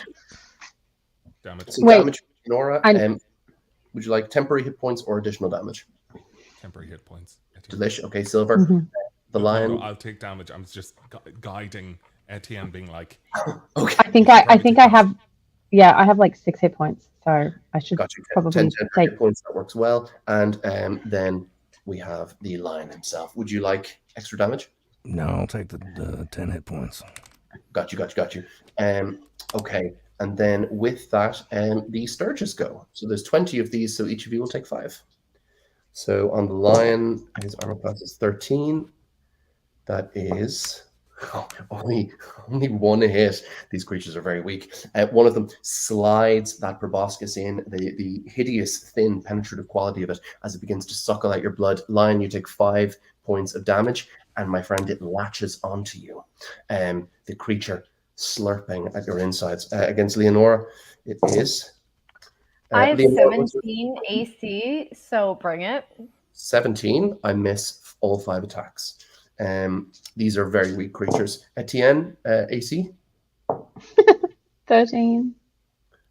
You are okay, KT. I hit you once for 5 points of damage. I'm really glad I took that. Silver? AC? It is armor class is 12. 12. I hit you. I'm rolling No, you very don't. I badly. use shield as a reaction. I My hit armor you class 0 result is times. 18. As the Sturge's pointer comes And towards this you, is where you the nope comes in. full circle. It is back to you guys. I'm conscious that we are on a bit of a time crunch. So let's get right back into it. Who's ready? So I have rolled. Oh, Rachel. Okay, Oh, so I rolled a dirty 19. good. Sorry, I was just aware of time. And Yeah, that's 6, 7, 8, 9. I've done 9 points of damage, and I fucking just go for the Tin Man right to the neck. Oh. Good. Sorry, by the way, sorry. I rage and then I attack. Sorry for clarification. No, Oh, I sorry, got I had 20. 2 more. Sorry. So I had 2 more. 6, 7, 8, 9, 10, 11. I do 11 points of damage. Sorry. 11 points. Your axe Plus 10. slices into the metal with that hideous, thin, screeching sound, doing actually a good bit of damage. And I need to add my damage because I took the extra damage instead of the hit points. An additional 10 points. So I do 21 points of damage.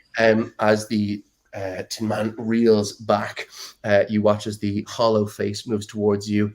Your heart pumps like a lamb's, innocent but strong. Question. You're really fucking weird and I don't like this. Question. Is his little compartment still open or is it closed?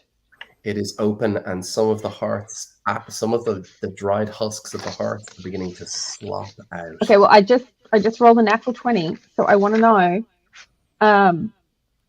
Dissonant whispers. Can I hit something that isn't a mind with dissonant whispers? Yes, dissonant whispers. It requires me to make a saving throw rather than you to roll. Okay. I got you though. I got you. I can make a roll. Are you going to cast dissonant whispers at first or second Yeah. level?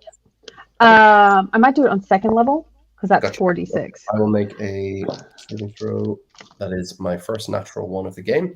So you can roll your full damage. 22.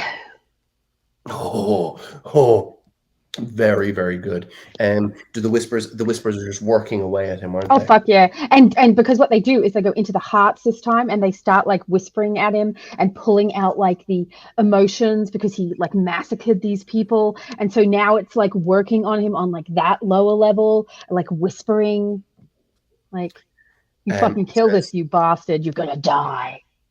He says, Die. "Booze and lambs and sweet little things. That melody hurts, but I find it so sweet." He looks towards you, Etienne.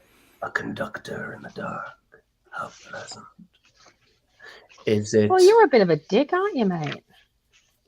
You watch as Dorothy points towards him, and you can see what looks like a crooked twist of tin phallus that during their breaking of him, they actually snapped off an element of his cock, and perhaps they were cruel when That was Dorothy. That was Sorry, I literally unmuted to say phallus, and I was like, "Did you actually say phallus?" Then you immediately said cock. yeah, correct. Those at are this point- synonyms, yes. Yeah, Sorry, you snapped off the man's cock. Dorothy did, in fairness. Dorothy did it, not me. So wait, is that just like lying on the ground? And alas, Silver wants to know if you can use it later. Yeah, that's what it sounded like. Silver, an I like- opportunity. No.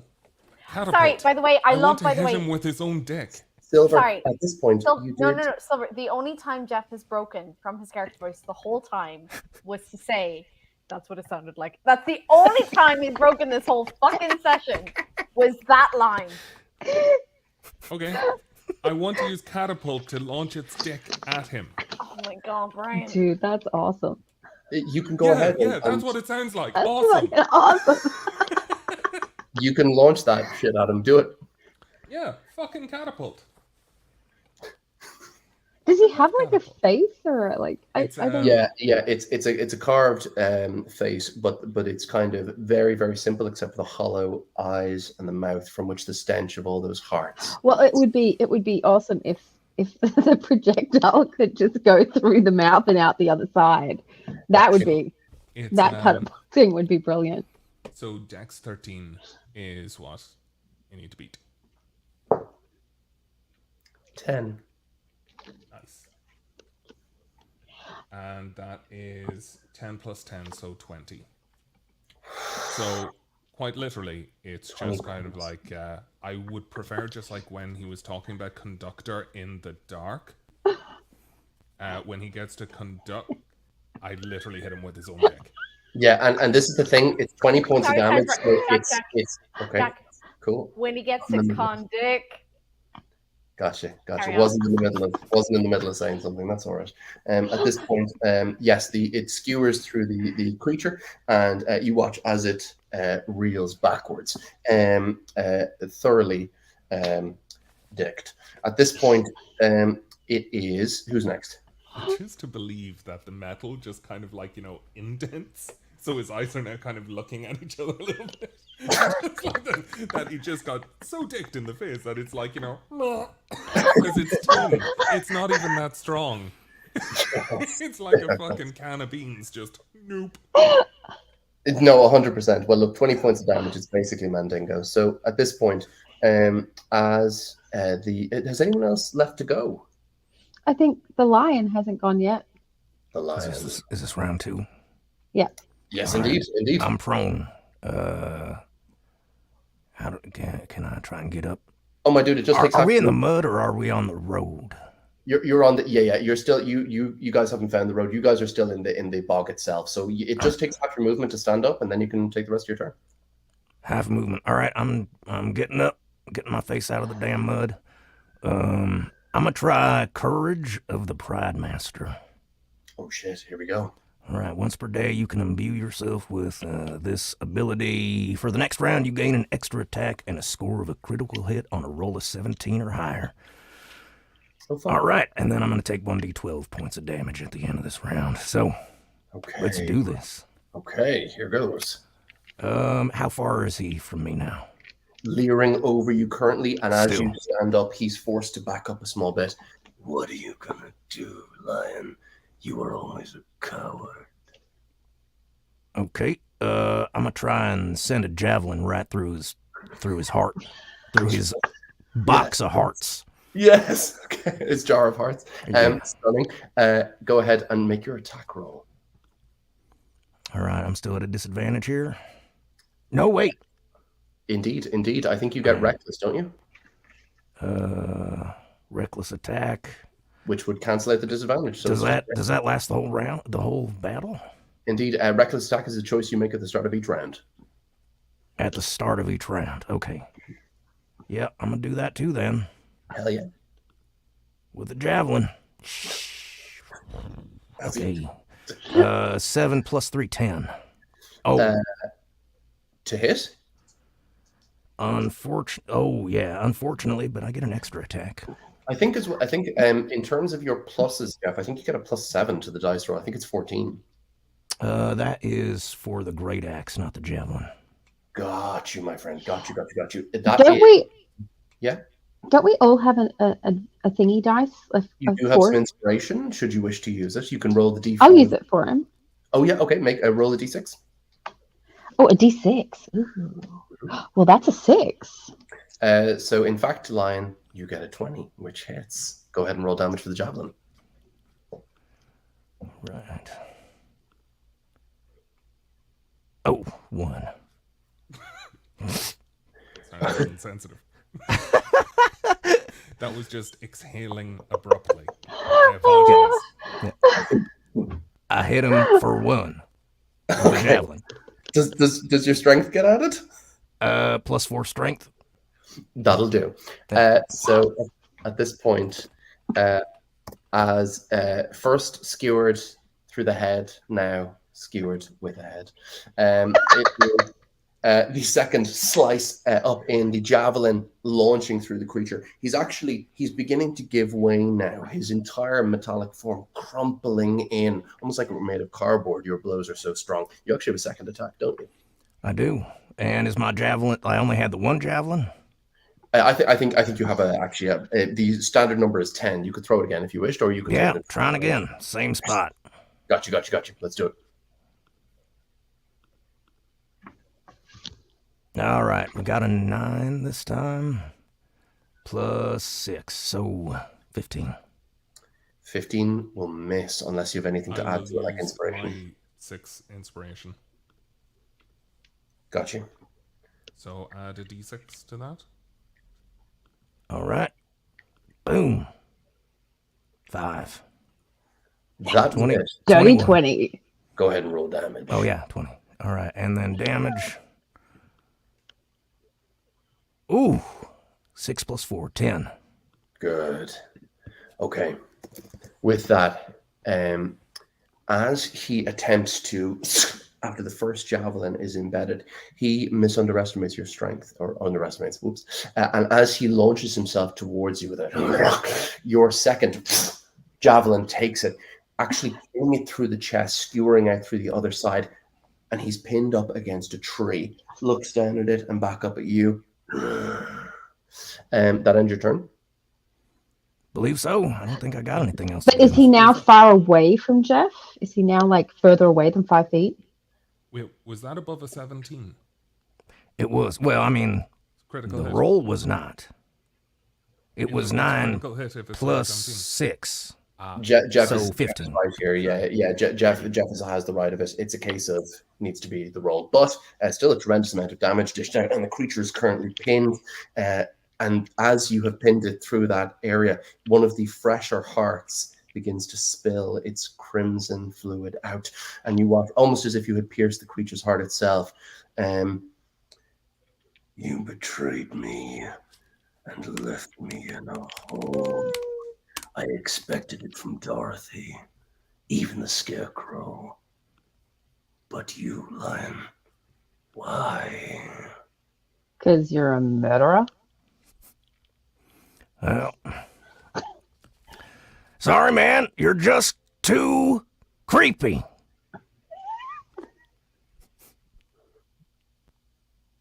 I'm gonna fucking kill you. You bring it pinned to that tree like that. Rachel's rolled everything, so that's why she's raised her hand. Yeah, absolutely. Please do it. I do reckless attack. Nice, Sorry, good. excuse me. I do reckless attack because I rolled a shite initial attack roll. Yes. So I've done. I do 17 to hit, 17 does hit. and then I do 10, 12, 13, 14, 15. I do 15 points of damage. Creature is And looking very bad. as I kind of drive my sword through his heart, I say, "I do not know who is creepier, you or Dorothy." As it slices up through him, I feel that. He says, and as you slice up through, you indeed do carve through some fundamental region within the creature.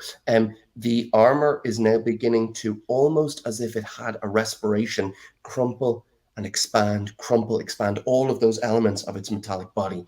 And the creature is very, very bad off, but I believe it's its turn. Jeff, do you have a hard stop in 2 minutes? I can go another 10 minutes, I think. Gotcha, brother. I'll be quick. The creature is going to, at this point, use its reckless form. It is going to get advantage on its attacks. And, oh yeah, the hatchet. As the hatchet expands, the handle lengthening out, the hatchet blade expanding, he cyclones it. And as he swings it around, I need everyone to make a dexterity saving throw. Sorry, I think Silver is very far away. I don't. Yeah, and I'm like 60 feet away. Yeah, sorry, Etienne, you're fine. Leonora and the lion. We are right up in this bitch. Yeah, exactly.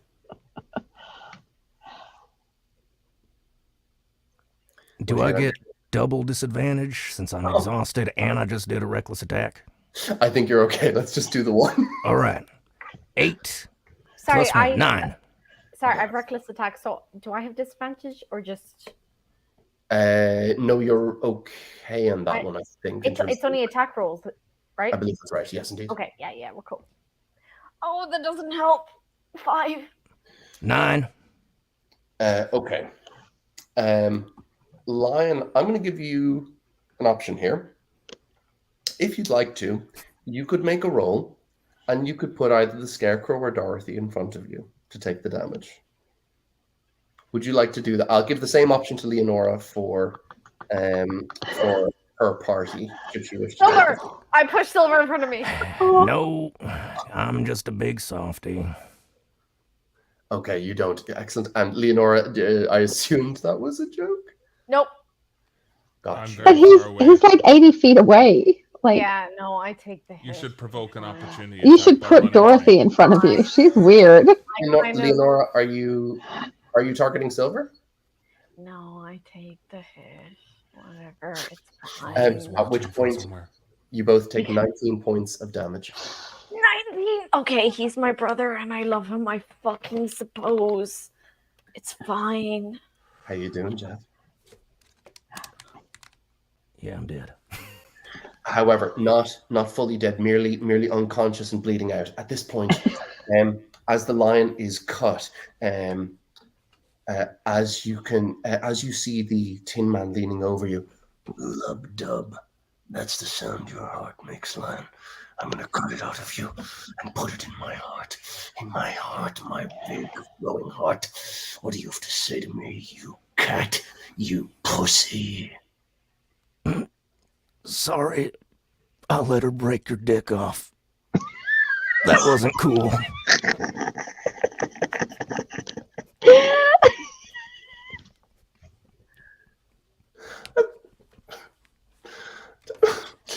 Take a D10 inspiration dice.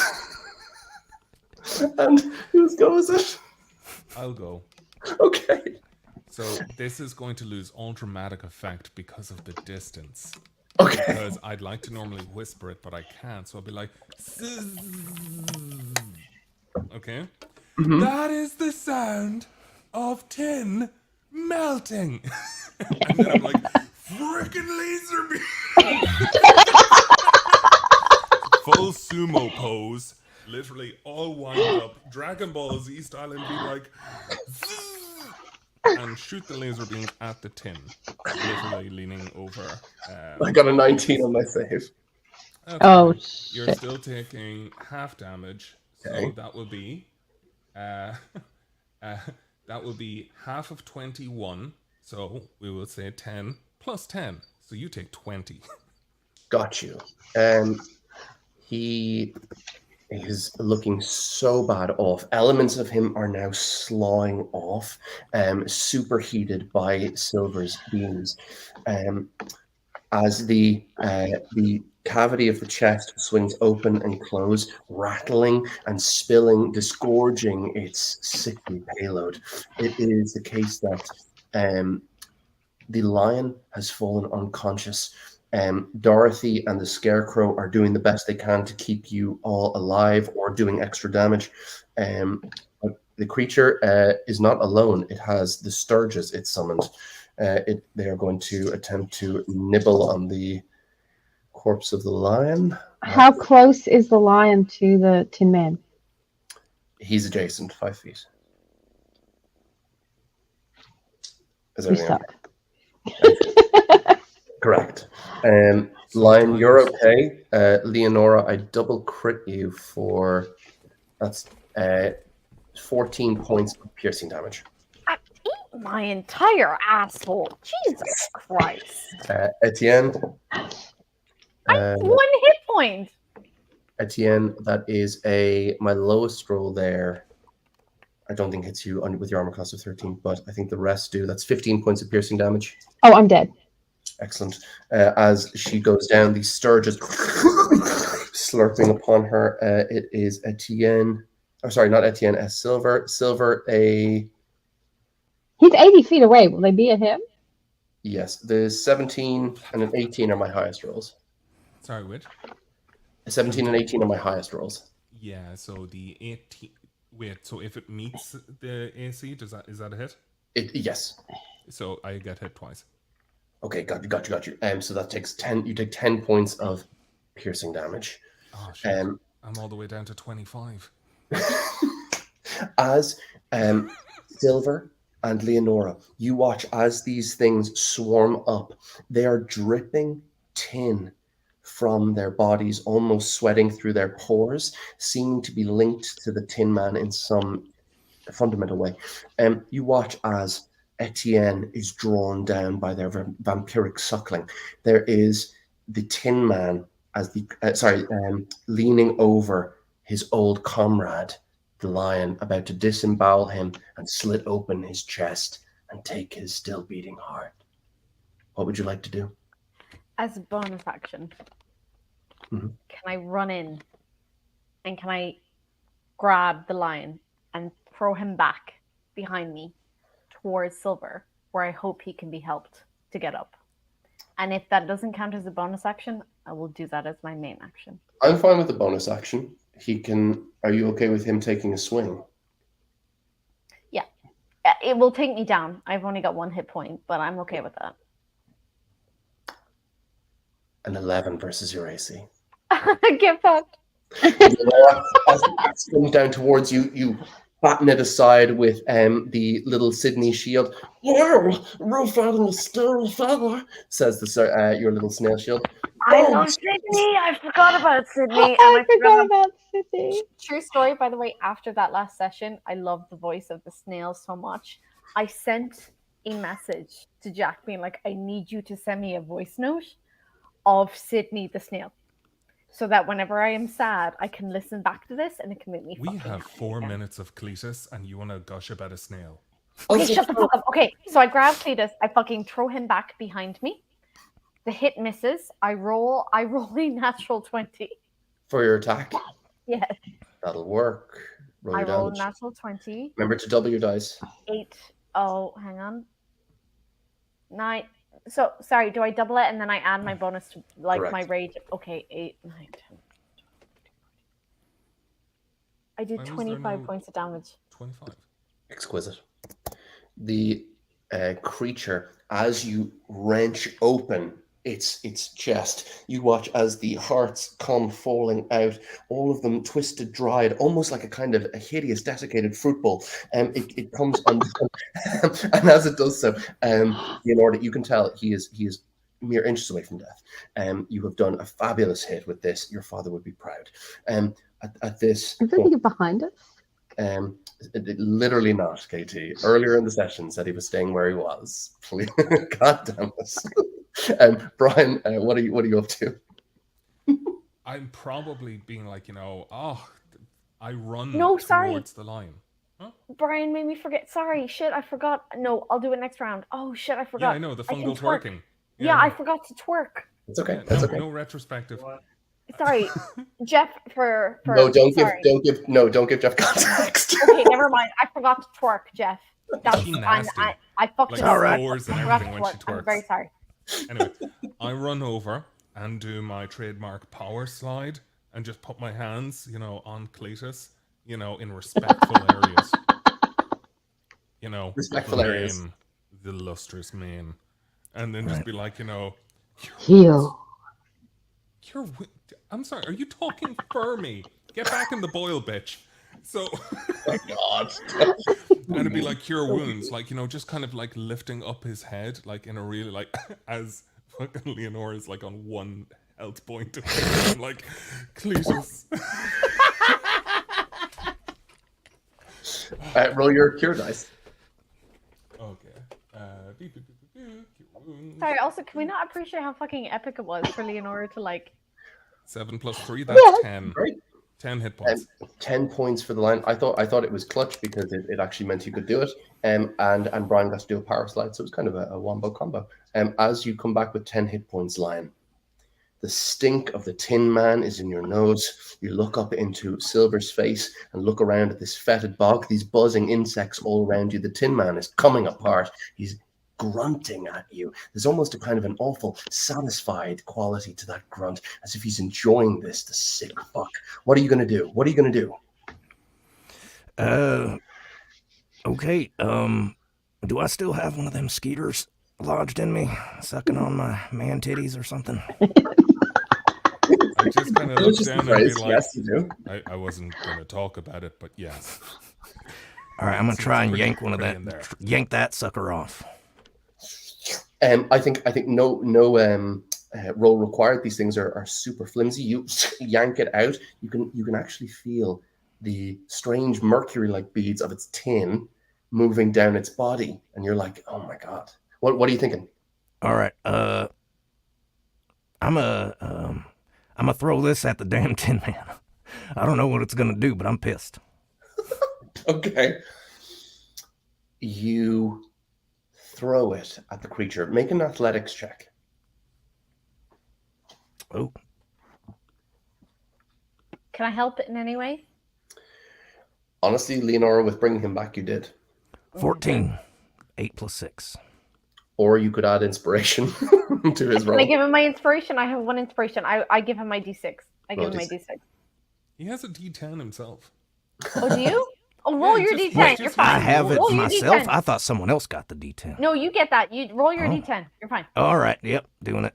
You got it for a dick joke. 7. 21. So 21 total. Okay. A dick joke saved my life. Oh, yeah. Lion, as that thought crosses your brain in an extremely innuendo-like comment, as that flashes, you send this thing forward. And with a comet's speed, fueled by your courage, your anger, your sense of camaraderie with these people, or lack thereof, it's fine. It feels good to throw things. You throw this thing like a dart at a dartboard. And as you look up into those hollow eyes, you know what's about to happen. And so does he. As the thing launches through the net of hearts, all pushed down like sedimentary stone, layers upon layers of victims, it slides deep. And you watch as he takes it out. And as he looks at the driest, most congealed heart in his collection, he looks at it. Toto. And as he falls, in a clatter of metal, the puppy's heart that was the initial gift skewered. Lion, you have vanquished your old enemy. And as we wrap this session out, I think you probably have the last line of things, should you wish to say anything. Whew. All right, Dorothy. Well, where's my damn claw? And with that, my friends, Brian, were you going to jump in, or are you I just? just kind of wanted to lean in because we're standing beside each other. Just Oh, yeah. like, you know. So Cletus, I'm not sure if you're aware of this, but when you collapsed, I hit him in the face with his own dick. I thought you would have been proud of me. Ah, man, now I just feel worse. Thanks a lot, buddy. No, Jeez, it's the I mean, perfect like, I know size and it- shape. just to trying make to a new help. claw. It's the perfect size and shape for a new claw. Sorry. I You want to mean, make a new claw out of the dick? Cletus dick hands. I appreciate the thought, but I don't really want to be referred to as dick fingers for the rest of my life, so probably not. Hey, you said obsidian earlier, though. Yeah, I did. You got me. You got me. Okay. Good meeting you. At this point, my friends, as we finish up on this tender and touching moment, a moment that will live on in sentiments forever, bonding over a clock. The thing is, with your victory, as the blood seeps out of this thing, it actually begins to speckle around you, and glancing around, you can see what looked like half overgrown, but revealed by the blood itself, their presence, almost yellow bricks. And with that, my friends, we will end our session. Yes. And thank you to Jeff. Thank you, guys. Thank This you, was dude. so much fun. So, That was Jeff, you dash, awesome. but everyone who's watching, Jeff, before you dash, let people know where they can find you, and Yeah, thank you so absolutely. much for being part of things. Yeah, just look up soundbooththeater.com. You can pick up all sorts of fun goodies there, including the Dungeon Crawler Carl audio immersion tunnel. That's all. A shit ton of our productions are full cast sound effects and music. And if you want to try any of our cinematic audio, all of our first episodes are free. So Way entirely worth it, folks. No, Absolutely. fucking fantastic. This is the thing; they cannot be reduced by any sort of metric. These are fabulous productions. Check them out. It's a treat, and Jeff plays a huge hand in it himself. His vocal stylings. Also, more than I got to see Jeff sing Waterfall, but as the Dungeon Crawler Carl version, with the voice of Princess Donut at Jordan Con, and it was one of the greatest moments of my life. added So- several years to all of our lives. Oh, it's just It was awesome. Yeah. phenomenal. All of them Thank are you guys. amazing. Jeff, Thank thank you. you so much. You Thank you, Dash. Jeff. I gotta go, but I'll see you guys again sometime soon. I promise. Later. Good man, dude. Bye. Bye. Bye. At this point, let's our regular exhale. Brian, you were more of a dick than usual. I was tired. Here's He the didn't have coffee. I want to say as well, I just want to take a moment to say that I was definitely prickly during that session. And I love you guys. You I'm weren't. You sorry. weren't at all. What are you talking about being prickly? Well, I think I was a little sort of gung ho with things, and I definitely I think could have been better for you guys. And Just, all you know, right. at the end of it, just in case people had forgotten, I'm dead. You're So gonna be okay. It's going to be all just so you know, I'm dead on the ground. But my Right friends, inside, same.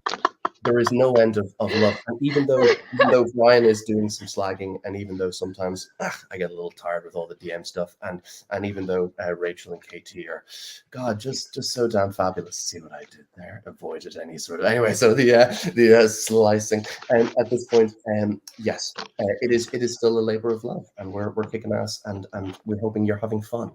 So thank you for watching. Thank you for being so fabulous. Yeah.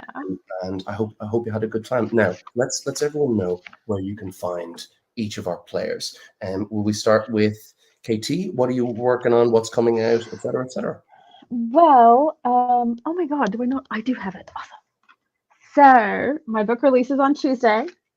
It is beautiful, and I love it so much. It's so fucking big. It's the biggest book I've ever written. It's like 160,000 words. Andy's already done the audio, and it's already up on Audible for pre-order. You can even pre-order the paperback on Amazon, which is really cool, which I've never had happen before, but apparently now they can do that. And yeah, so it's about a magical library that is broken and needs to be fixed. They also need to figure out why it was broken in the first place. So it was originally intended to be cozy. I cannot write a cozy book to save myself. So there is quite a bit of action in it and a magical library. Because think of it as like Doctor Who without the time travel, because they don't time travel. They just universe travel. So I guess it's kind of like Stargate meets Warehouse 13. Kind of.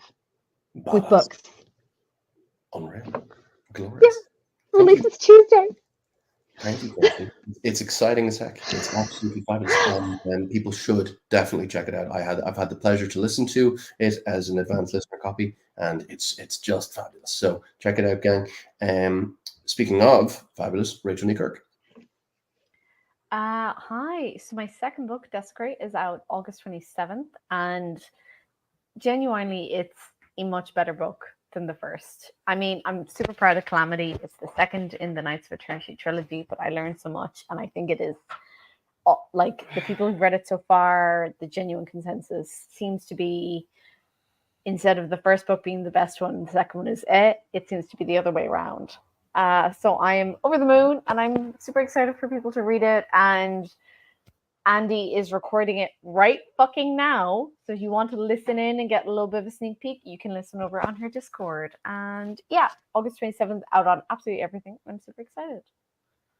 Unreal. And yeah, absolutely. If you're saying it's better than the first one, I love the first one. As I said in my review, I thought it was stellar.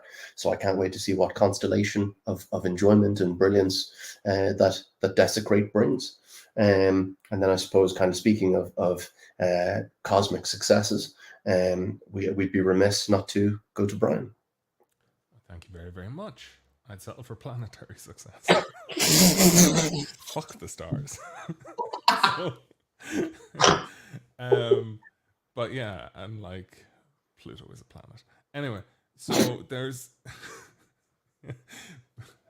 but yeah, so Quest Academy Book 3 is finished over on Patreon, clocked in at something like 225,000 words. Just started Book 4, you know, and kind of getting along with that, and the first chapters that'll be going up on the Patreon in the next few days. But yeah, things are going well. You can find me on Amazon.com as Brian J. Norden, Quest Academy series, Book 1 and 2 is there. But yeah, thanks for everything. Absolutely. Great. Thank you for writing such compelling narratives, and for putting me in the book. As a bastard, or is he? Who knows? Guess who Gallant is, everyone.